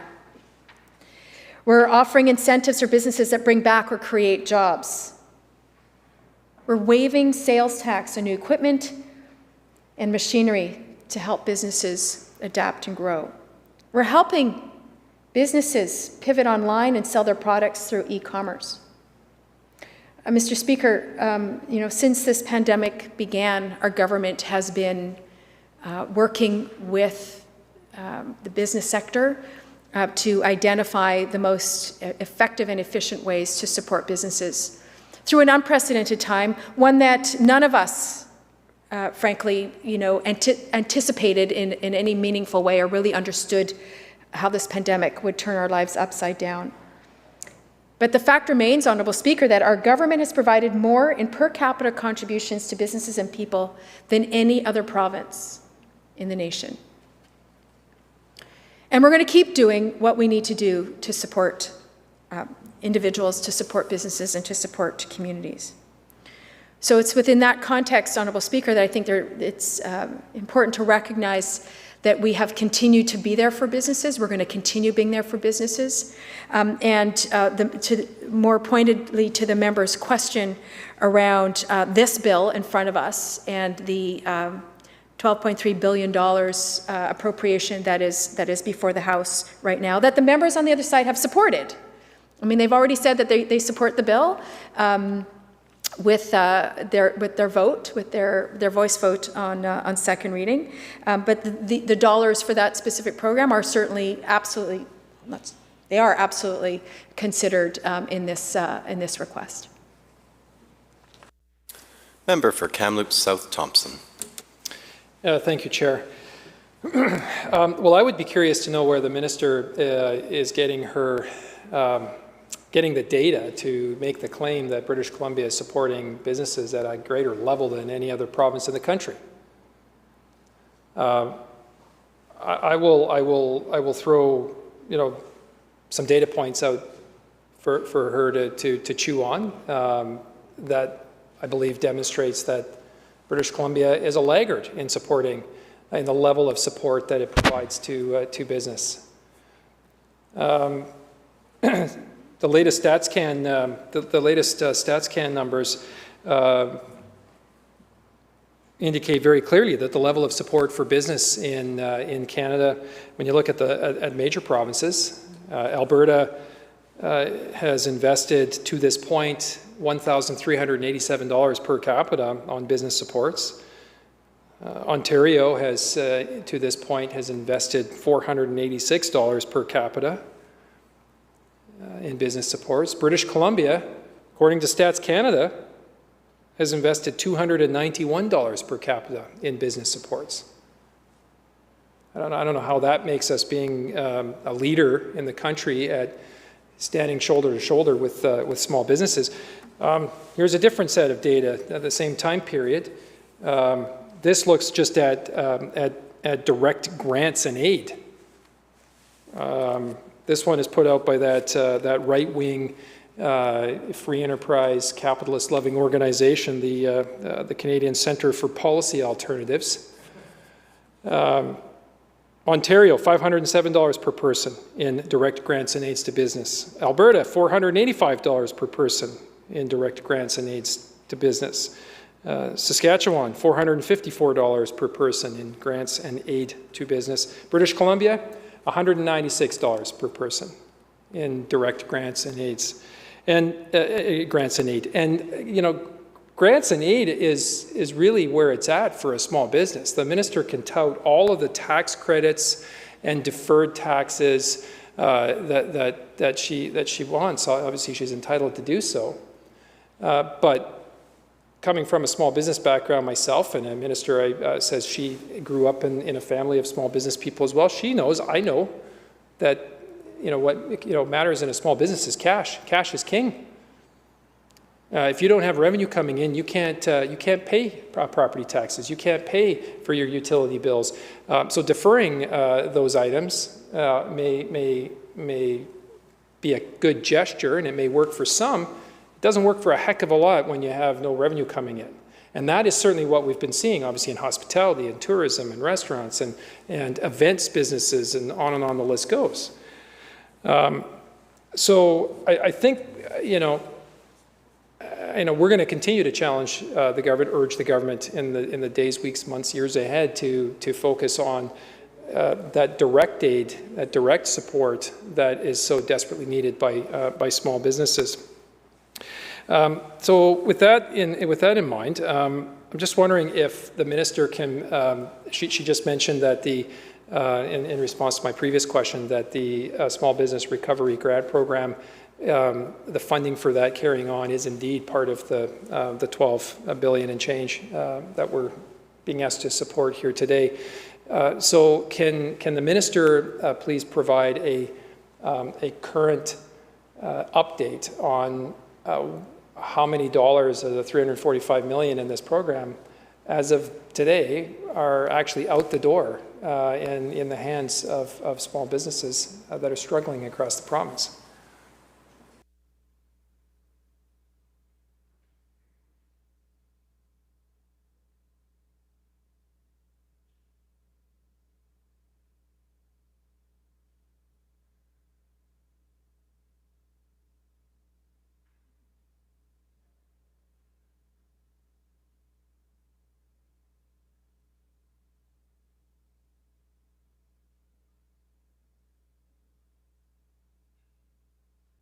Minister. Thank you very much, Mr. Chair, and I appreciate the member's question. It is a question that is most appropriate to the minister responsible for that program. The member knows that full well. I don't have up-to-date numbers here because we are debating a supply bill that says to this House, we are asking for an appropriation to continue these very programs over the next number of months. And so I am sure that the member is going to continue to support this bill moving forward. The sooner we can do that, the sooner we know and have confirmation from everyone here in this House that we have the supply needed to continue doing the work to support businesses, to support people. And I think it's important to remember that that it's people that are behind businesses. And so when we talk about supports to businesses, we also need to remember supports to people too. That also helps people in their business. So it's in that context that I think it's important to acknowledge the amount of resource that this government has provided to people here in British Columbia. But I just want to remind the member that he has an opportunity every day to ask that very question in question period of the minister to get the specific numbers. So there's easy access, and I look forward to perhaps tomorrow in question period. That's what's going to be asked. Member. Well, we are here in supply being asked to support $12 billion. That in part, by the minister's own acknowledgement, is to fund or continue the funding of critical programs like the Small Business Recovery Grant. And she has an earpiece, and she has a whole battery of officials that are listening to every word of this back and forth. And so the answer to the question is at the member's fingertips. It's in the member's ear. And so I'm frankly disappointed that she would refer me back to the jobs minister on a piece of information that she should have readily at her fingertips. I will ask this question though, as the Minister of Finance, as the person who is ultimately responsible for every penny that this government collects and every penny that this government spends, and knowing full well that the Small Business Recovery Grant Program, which was funded with money from a year ago, which was launched as a program 6 months ago, that has $345 million in it. To the best of our understanding, only 25% of which has actually been pushed out the door. Is the minister satisfied that the performance of this program is appropriate and adequate? And if not, what is she prepared to do? What is she doing to get the balance of these dollars out the door as quickly as possible?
Minister. Thank you very much, Mr. Chair.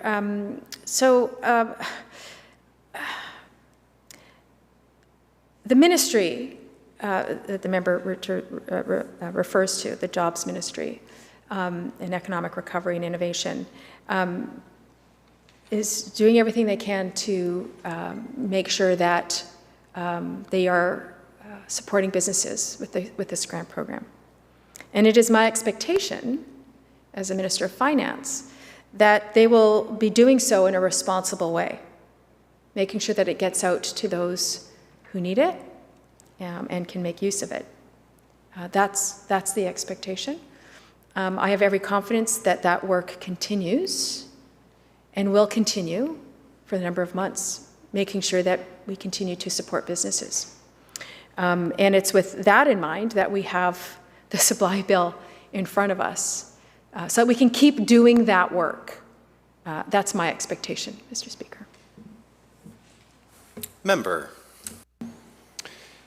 Well, not exactly a resounding statement of confidence in the effectiveness of the program. I would suggest that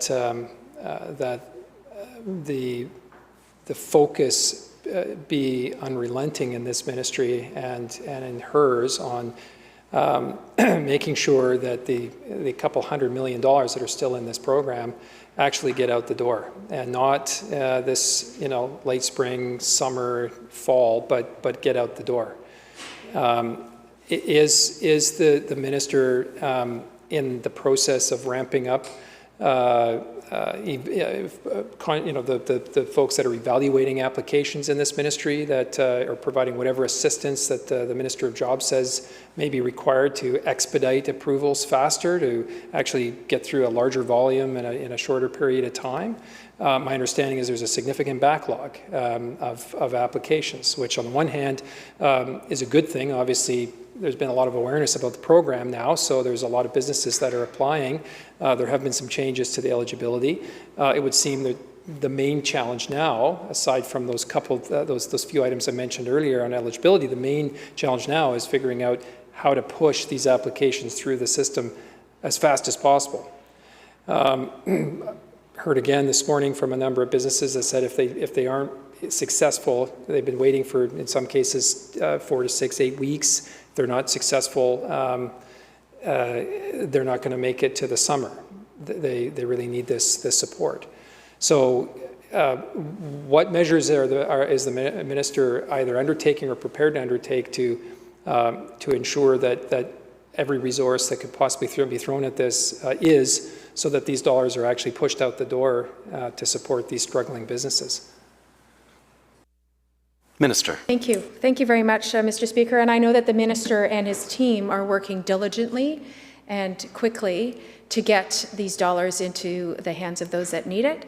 That is certainly the expectation of the Premier. It's my expectation as Minister of Finance. It's also the expectation of the Minister for Jobs, Economic Recovery and Innovation to deliver as quickly and as responsibly and efficiently as possible. He's doing everything he can. He's certainly demonstrated, and the ministry has demonstrated flexibility in terms of changing, as the member opposite alluded to earlier, changing their criteria. And then, of course, notes that the application sort of flooded, and so they are moving as quickly as they possibly can and making the changes that they need, and they have that flexibility to do that. However, they do that internally to make sure that these dollars get out the door as quickly as possible. Member. Thank you, Chair. I want to turn our attention to a couple other pieces quickly. The increased employment incentive, which was announced last year, and it was mentioned again in the throne speech in December. It hasn't yet opened up for applications. Its stated application opening date is March 2021. Well, we're 3/4 of the way through the month of March. And the program is still not open. So I would like to know if the minister can confirm that funds remain for this program, that no program funds have been repurposed, and that the estimated cost of the program, which I understand to be about $190 million, that budget remains unchanged. And I guess wrapped around all of that can the minister confirm that this particular program, this $190 million, is included within the $12 billion we're being asked to support here in Section 2?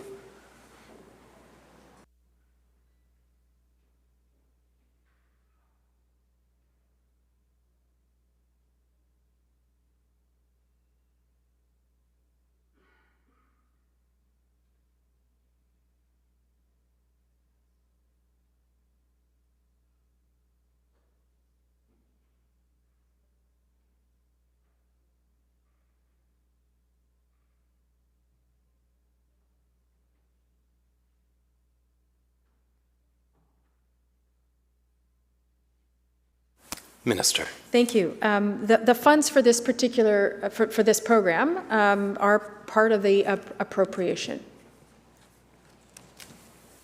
Member.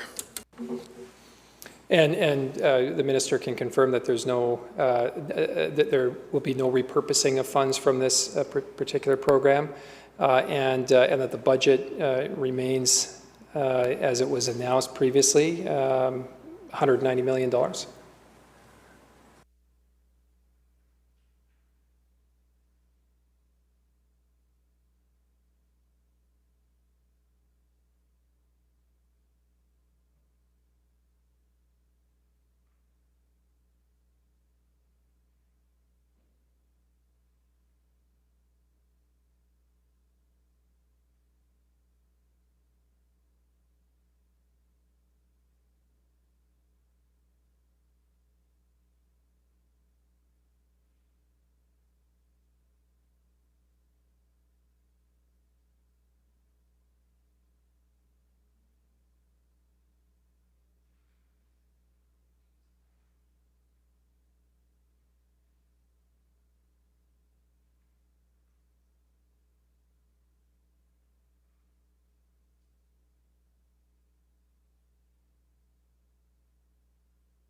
Minister. Thank you very much, Mr. Speaker. So, again, this program was announced and received funding back in December. We are continue to be committed to the program, and this bill before us is about making sure that we can deliver on that program. Member. Appreciate that. Can the minister confirm that the PST rebate on machinery and equipment, which again is set to kick in on April 1st, that program is still intact and that is fully accounted for?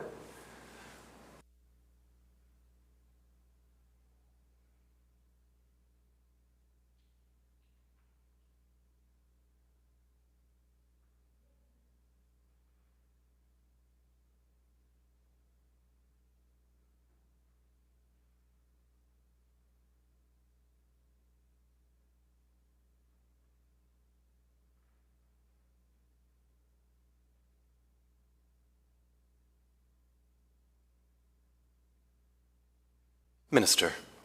Thank you very much, Mr. Speaker. So I guess the short answer is that is still a program that we've announced and we're committed to.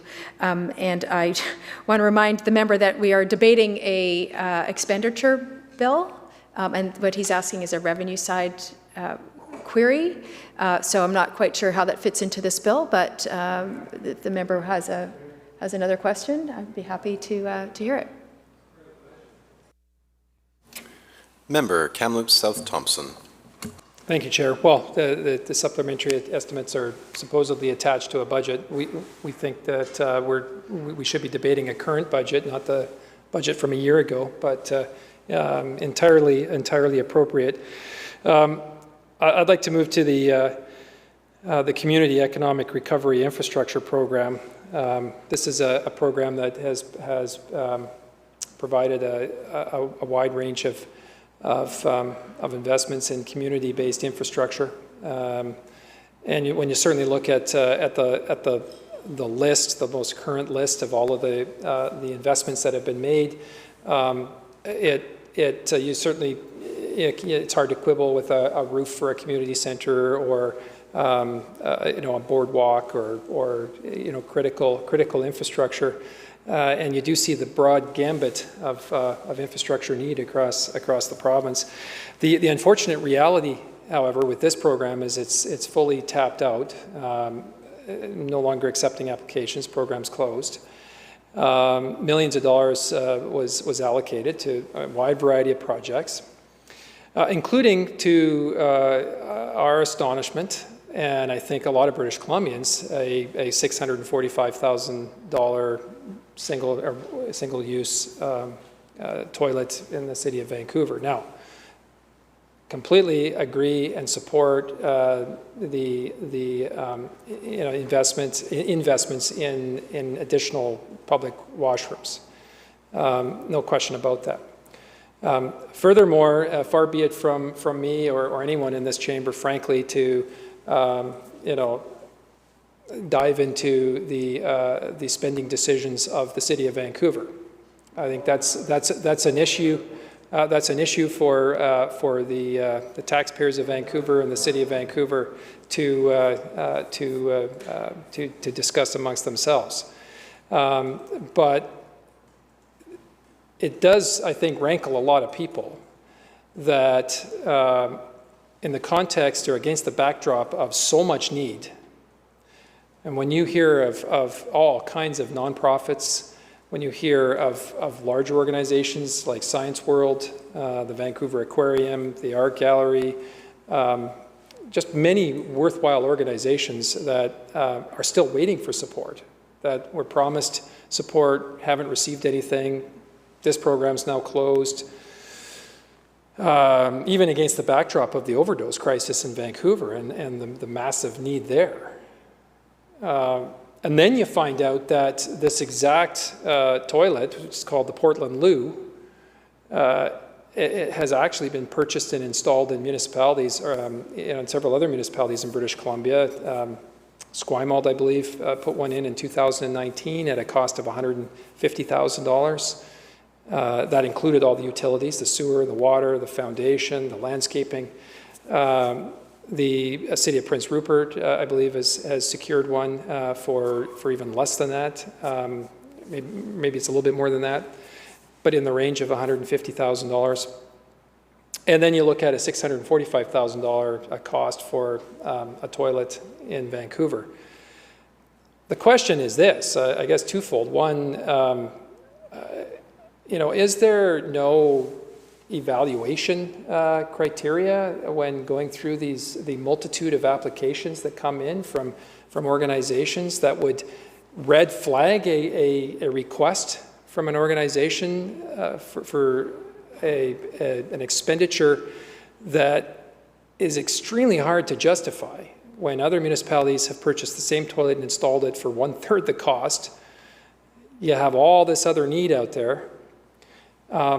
What controls are in place in the assessment, the review, and the ultimate determination of a go or no go on applications that are submitted in this particular program?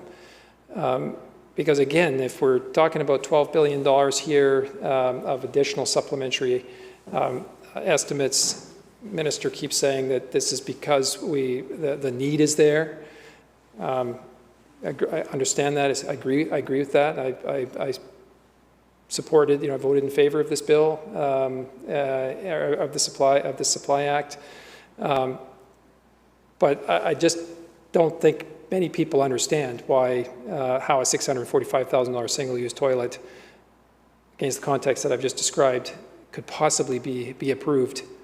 And so maybe the minister could outline kind of how that evaluation process, what controls are in place to prevent this from happening, and what changes has she ordered across government for different programs, many of which are funded out of this $12 billion. What changes has she directed be implemented to make sure that these kinds of funding decisions are not made moving forward?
Minister.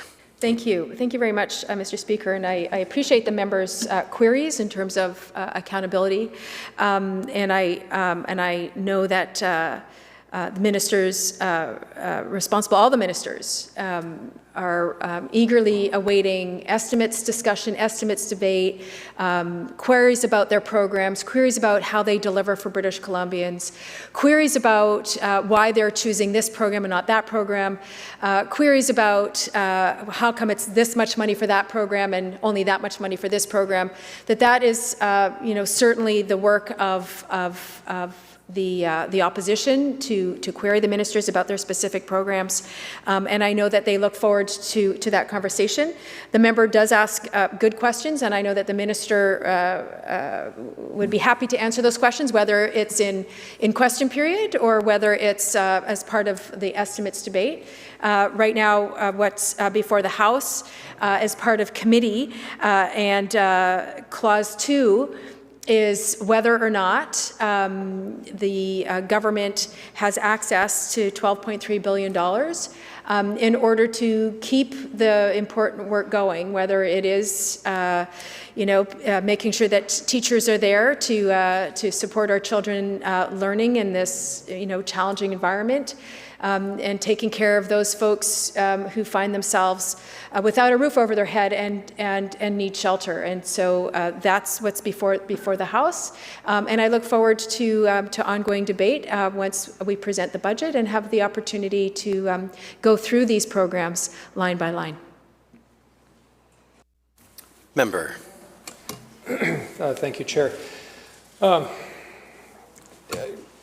We did ask these questions in question period the other day, and we weren't given an answer. The minister skated right past the question. And as I said a few questions ago, ultimately the finance minister is responsible for the public's finances, every line item of every budget.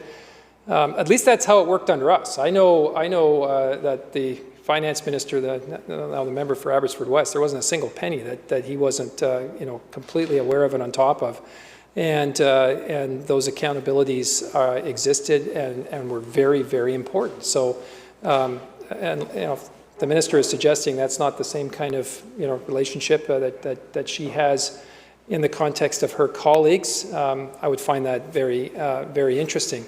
But it's why I'm keen to understand the minister's view on this. Believe me, these questions will get asked in estimates once we have an actual budget in front of us with current information reflective of current circumstances. But I think taxpayers have the right to know, again, in the context of this supply bill today, as the minister says, a continuation of government services, what controls are in place to ensure that there is some level of evaluation being undertaken that takes into account, the type of expenditure that we're talking about here today, which even in non-pandemic times, even at a time when we're not talking about supplementary estimates in the billions, to flow dollars as quickly as possible to businesses and people.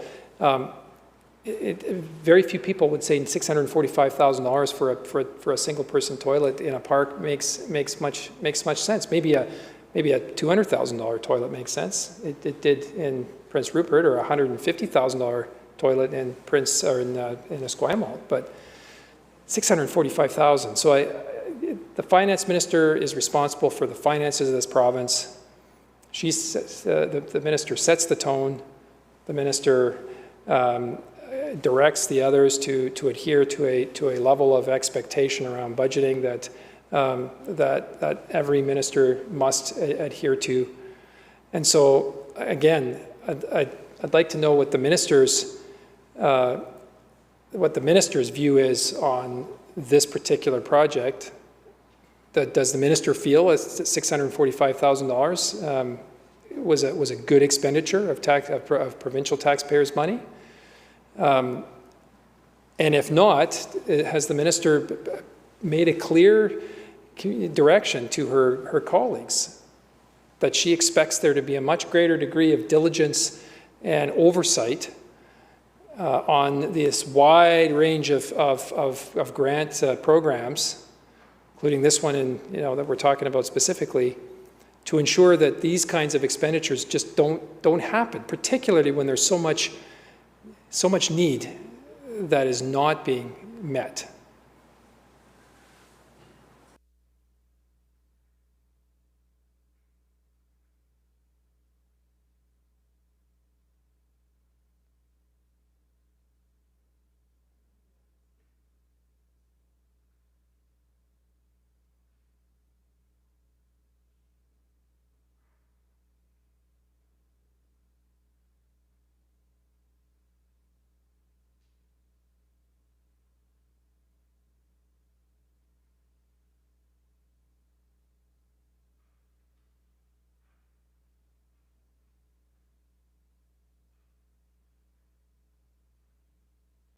Minister. Thank you very much, Mr. Speaker. Well, as a finance minister, I make it very clear to all of my colleagues about what my expectations are in terms of how spending happens under my watch as finance minister. And I make it very clear that my expectations are that they do their work diligently, that they do it thoughtfully, and they only spend as necessary. And that is the expectation, I think, of every finance minister. I don't think I'm unique in that way. I think any finance minister would expect that of the ministers. The member provided context around, given there's such great need, that you would think that there would be a certain kind of balance. And I would argue that regardless of need, the expectation is that we're good stewards of the public purse. I think I certainly have that frame. It is, I too watch very carefully every penny that gets spent, because it's not our money as government, it's our money as a province. It belongs to the people.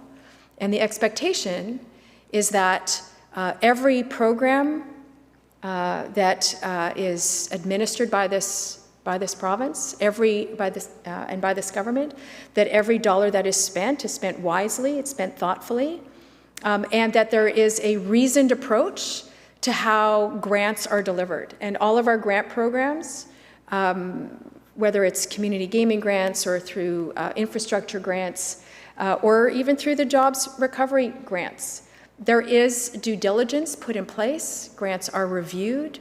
They are assessed against selected criteria, and determinations are then made based on those criteria. I expect that the member is going to continue to ask the minister for the specifics on this grant and other grants, I would imagine, because that's the job of opposition. Is to make sure, and to hold government to account, to make sure that we're using the criteria that we established, and that the administration of these grants is done fairly, as well as with good oversight. So I want to assure the member that that is very much in place, and will continue to be in place. But if we don't get through this committee stage, they will certainly be challenged to continue delivering for British Columbians. So I look forward to additional questions as we proceed through. I hope we'll get through Clause 2 in short order, perhaps not. We'll be back tomorrow to do the remainder of this bill. Member. Thank you, Chair. The Community Economic Recovery Infrastructure Program is one of a number of programs that have not, they haven't been continued, or at least they're closed at the present time. The minister acknowledges that there's a tremendous amount of need that's still out there. So I'm curious if the minister could explain what the the rationale is, or what are the decision points that have come into play to determine which programs are to be renewed and replenished, and which programs are just sort of left closed. This Community Economic Recovery Infrastructure Program is a pretty significant piece of economic recovery and resilience in every corner of the province. It's closed. So could the minister provide some details on what goes into that rationale in determining which programs will be extended and replenished and which ones are to remain closed?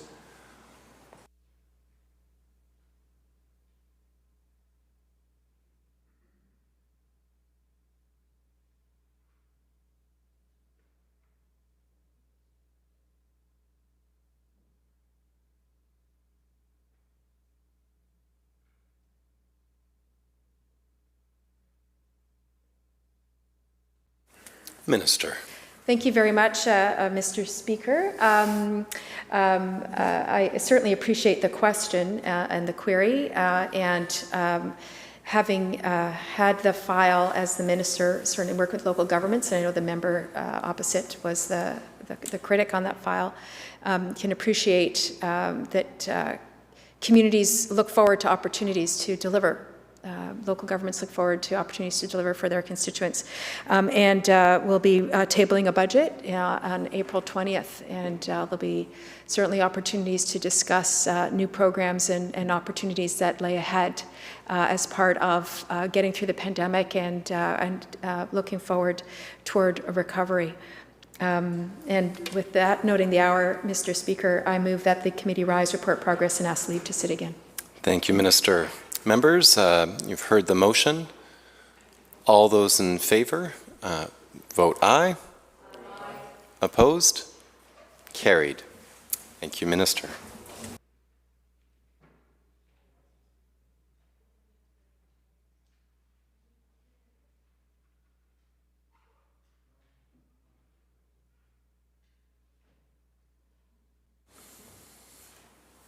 Committee Chair.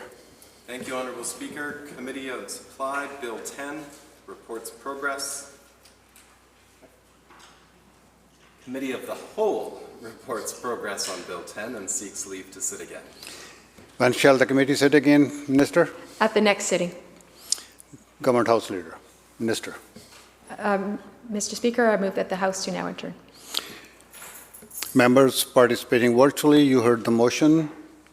All in favor indicate aye.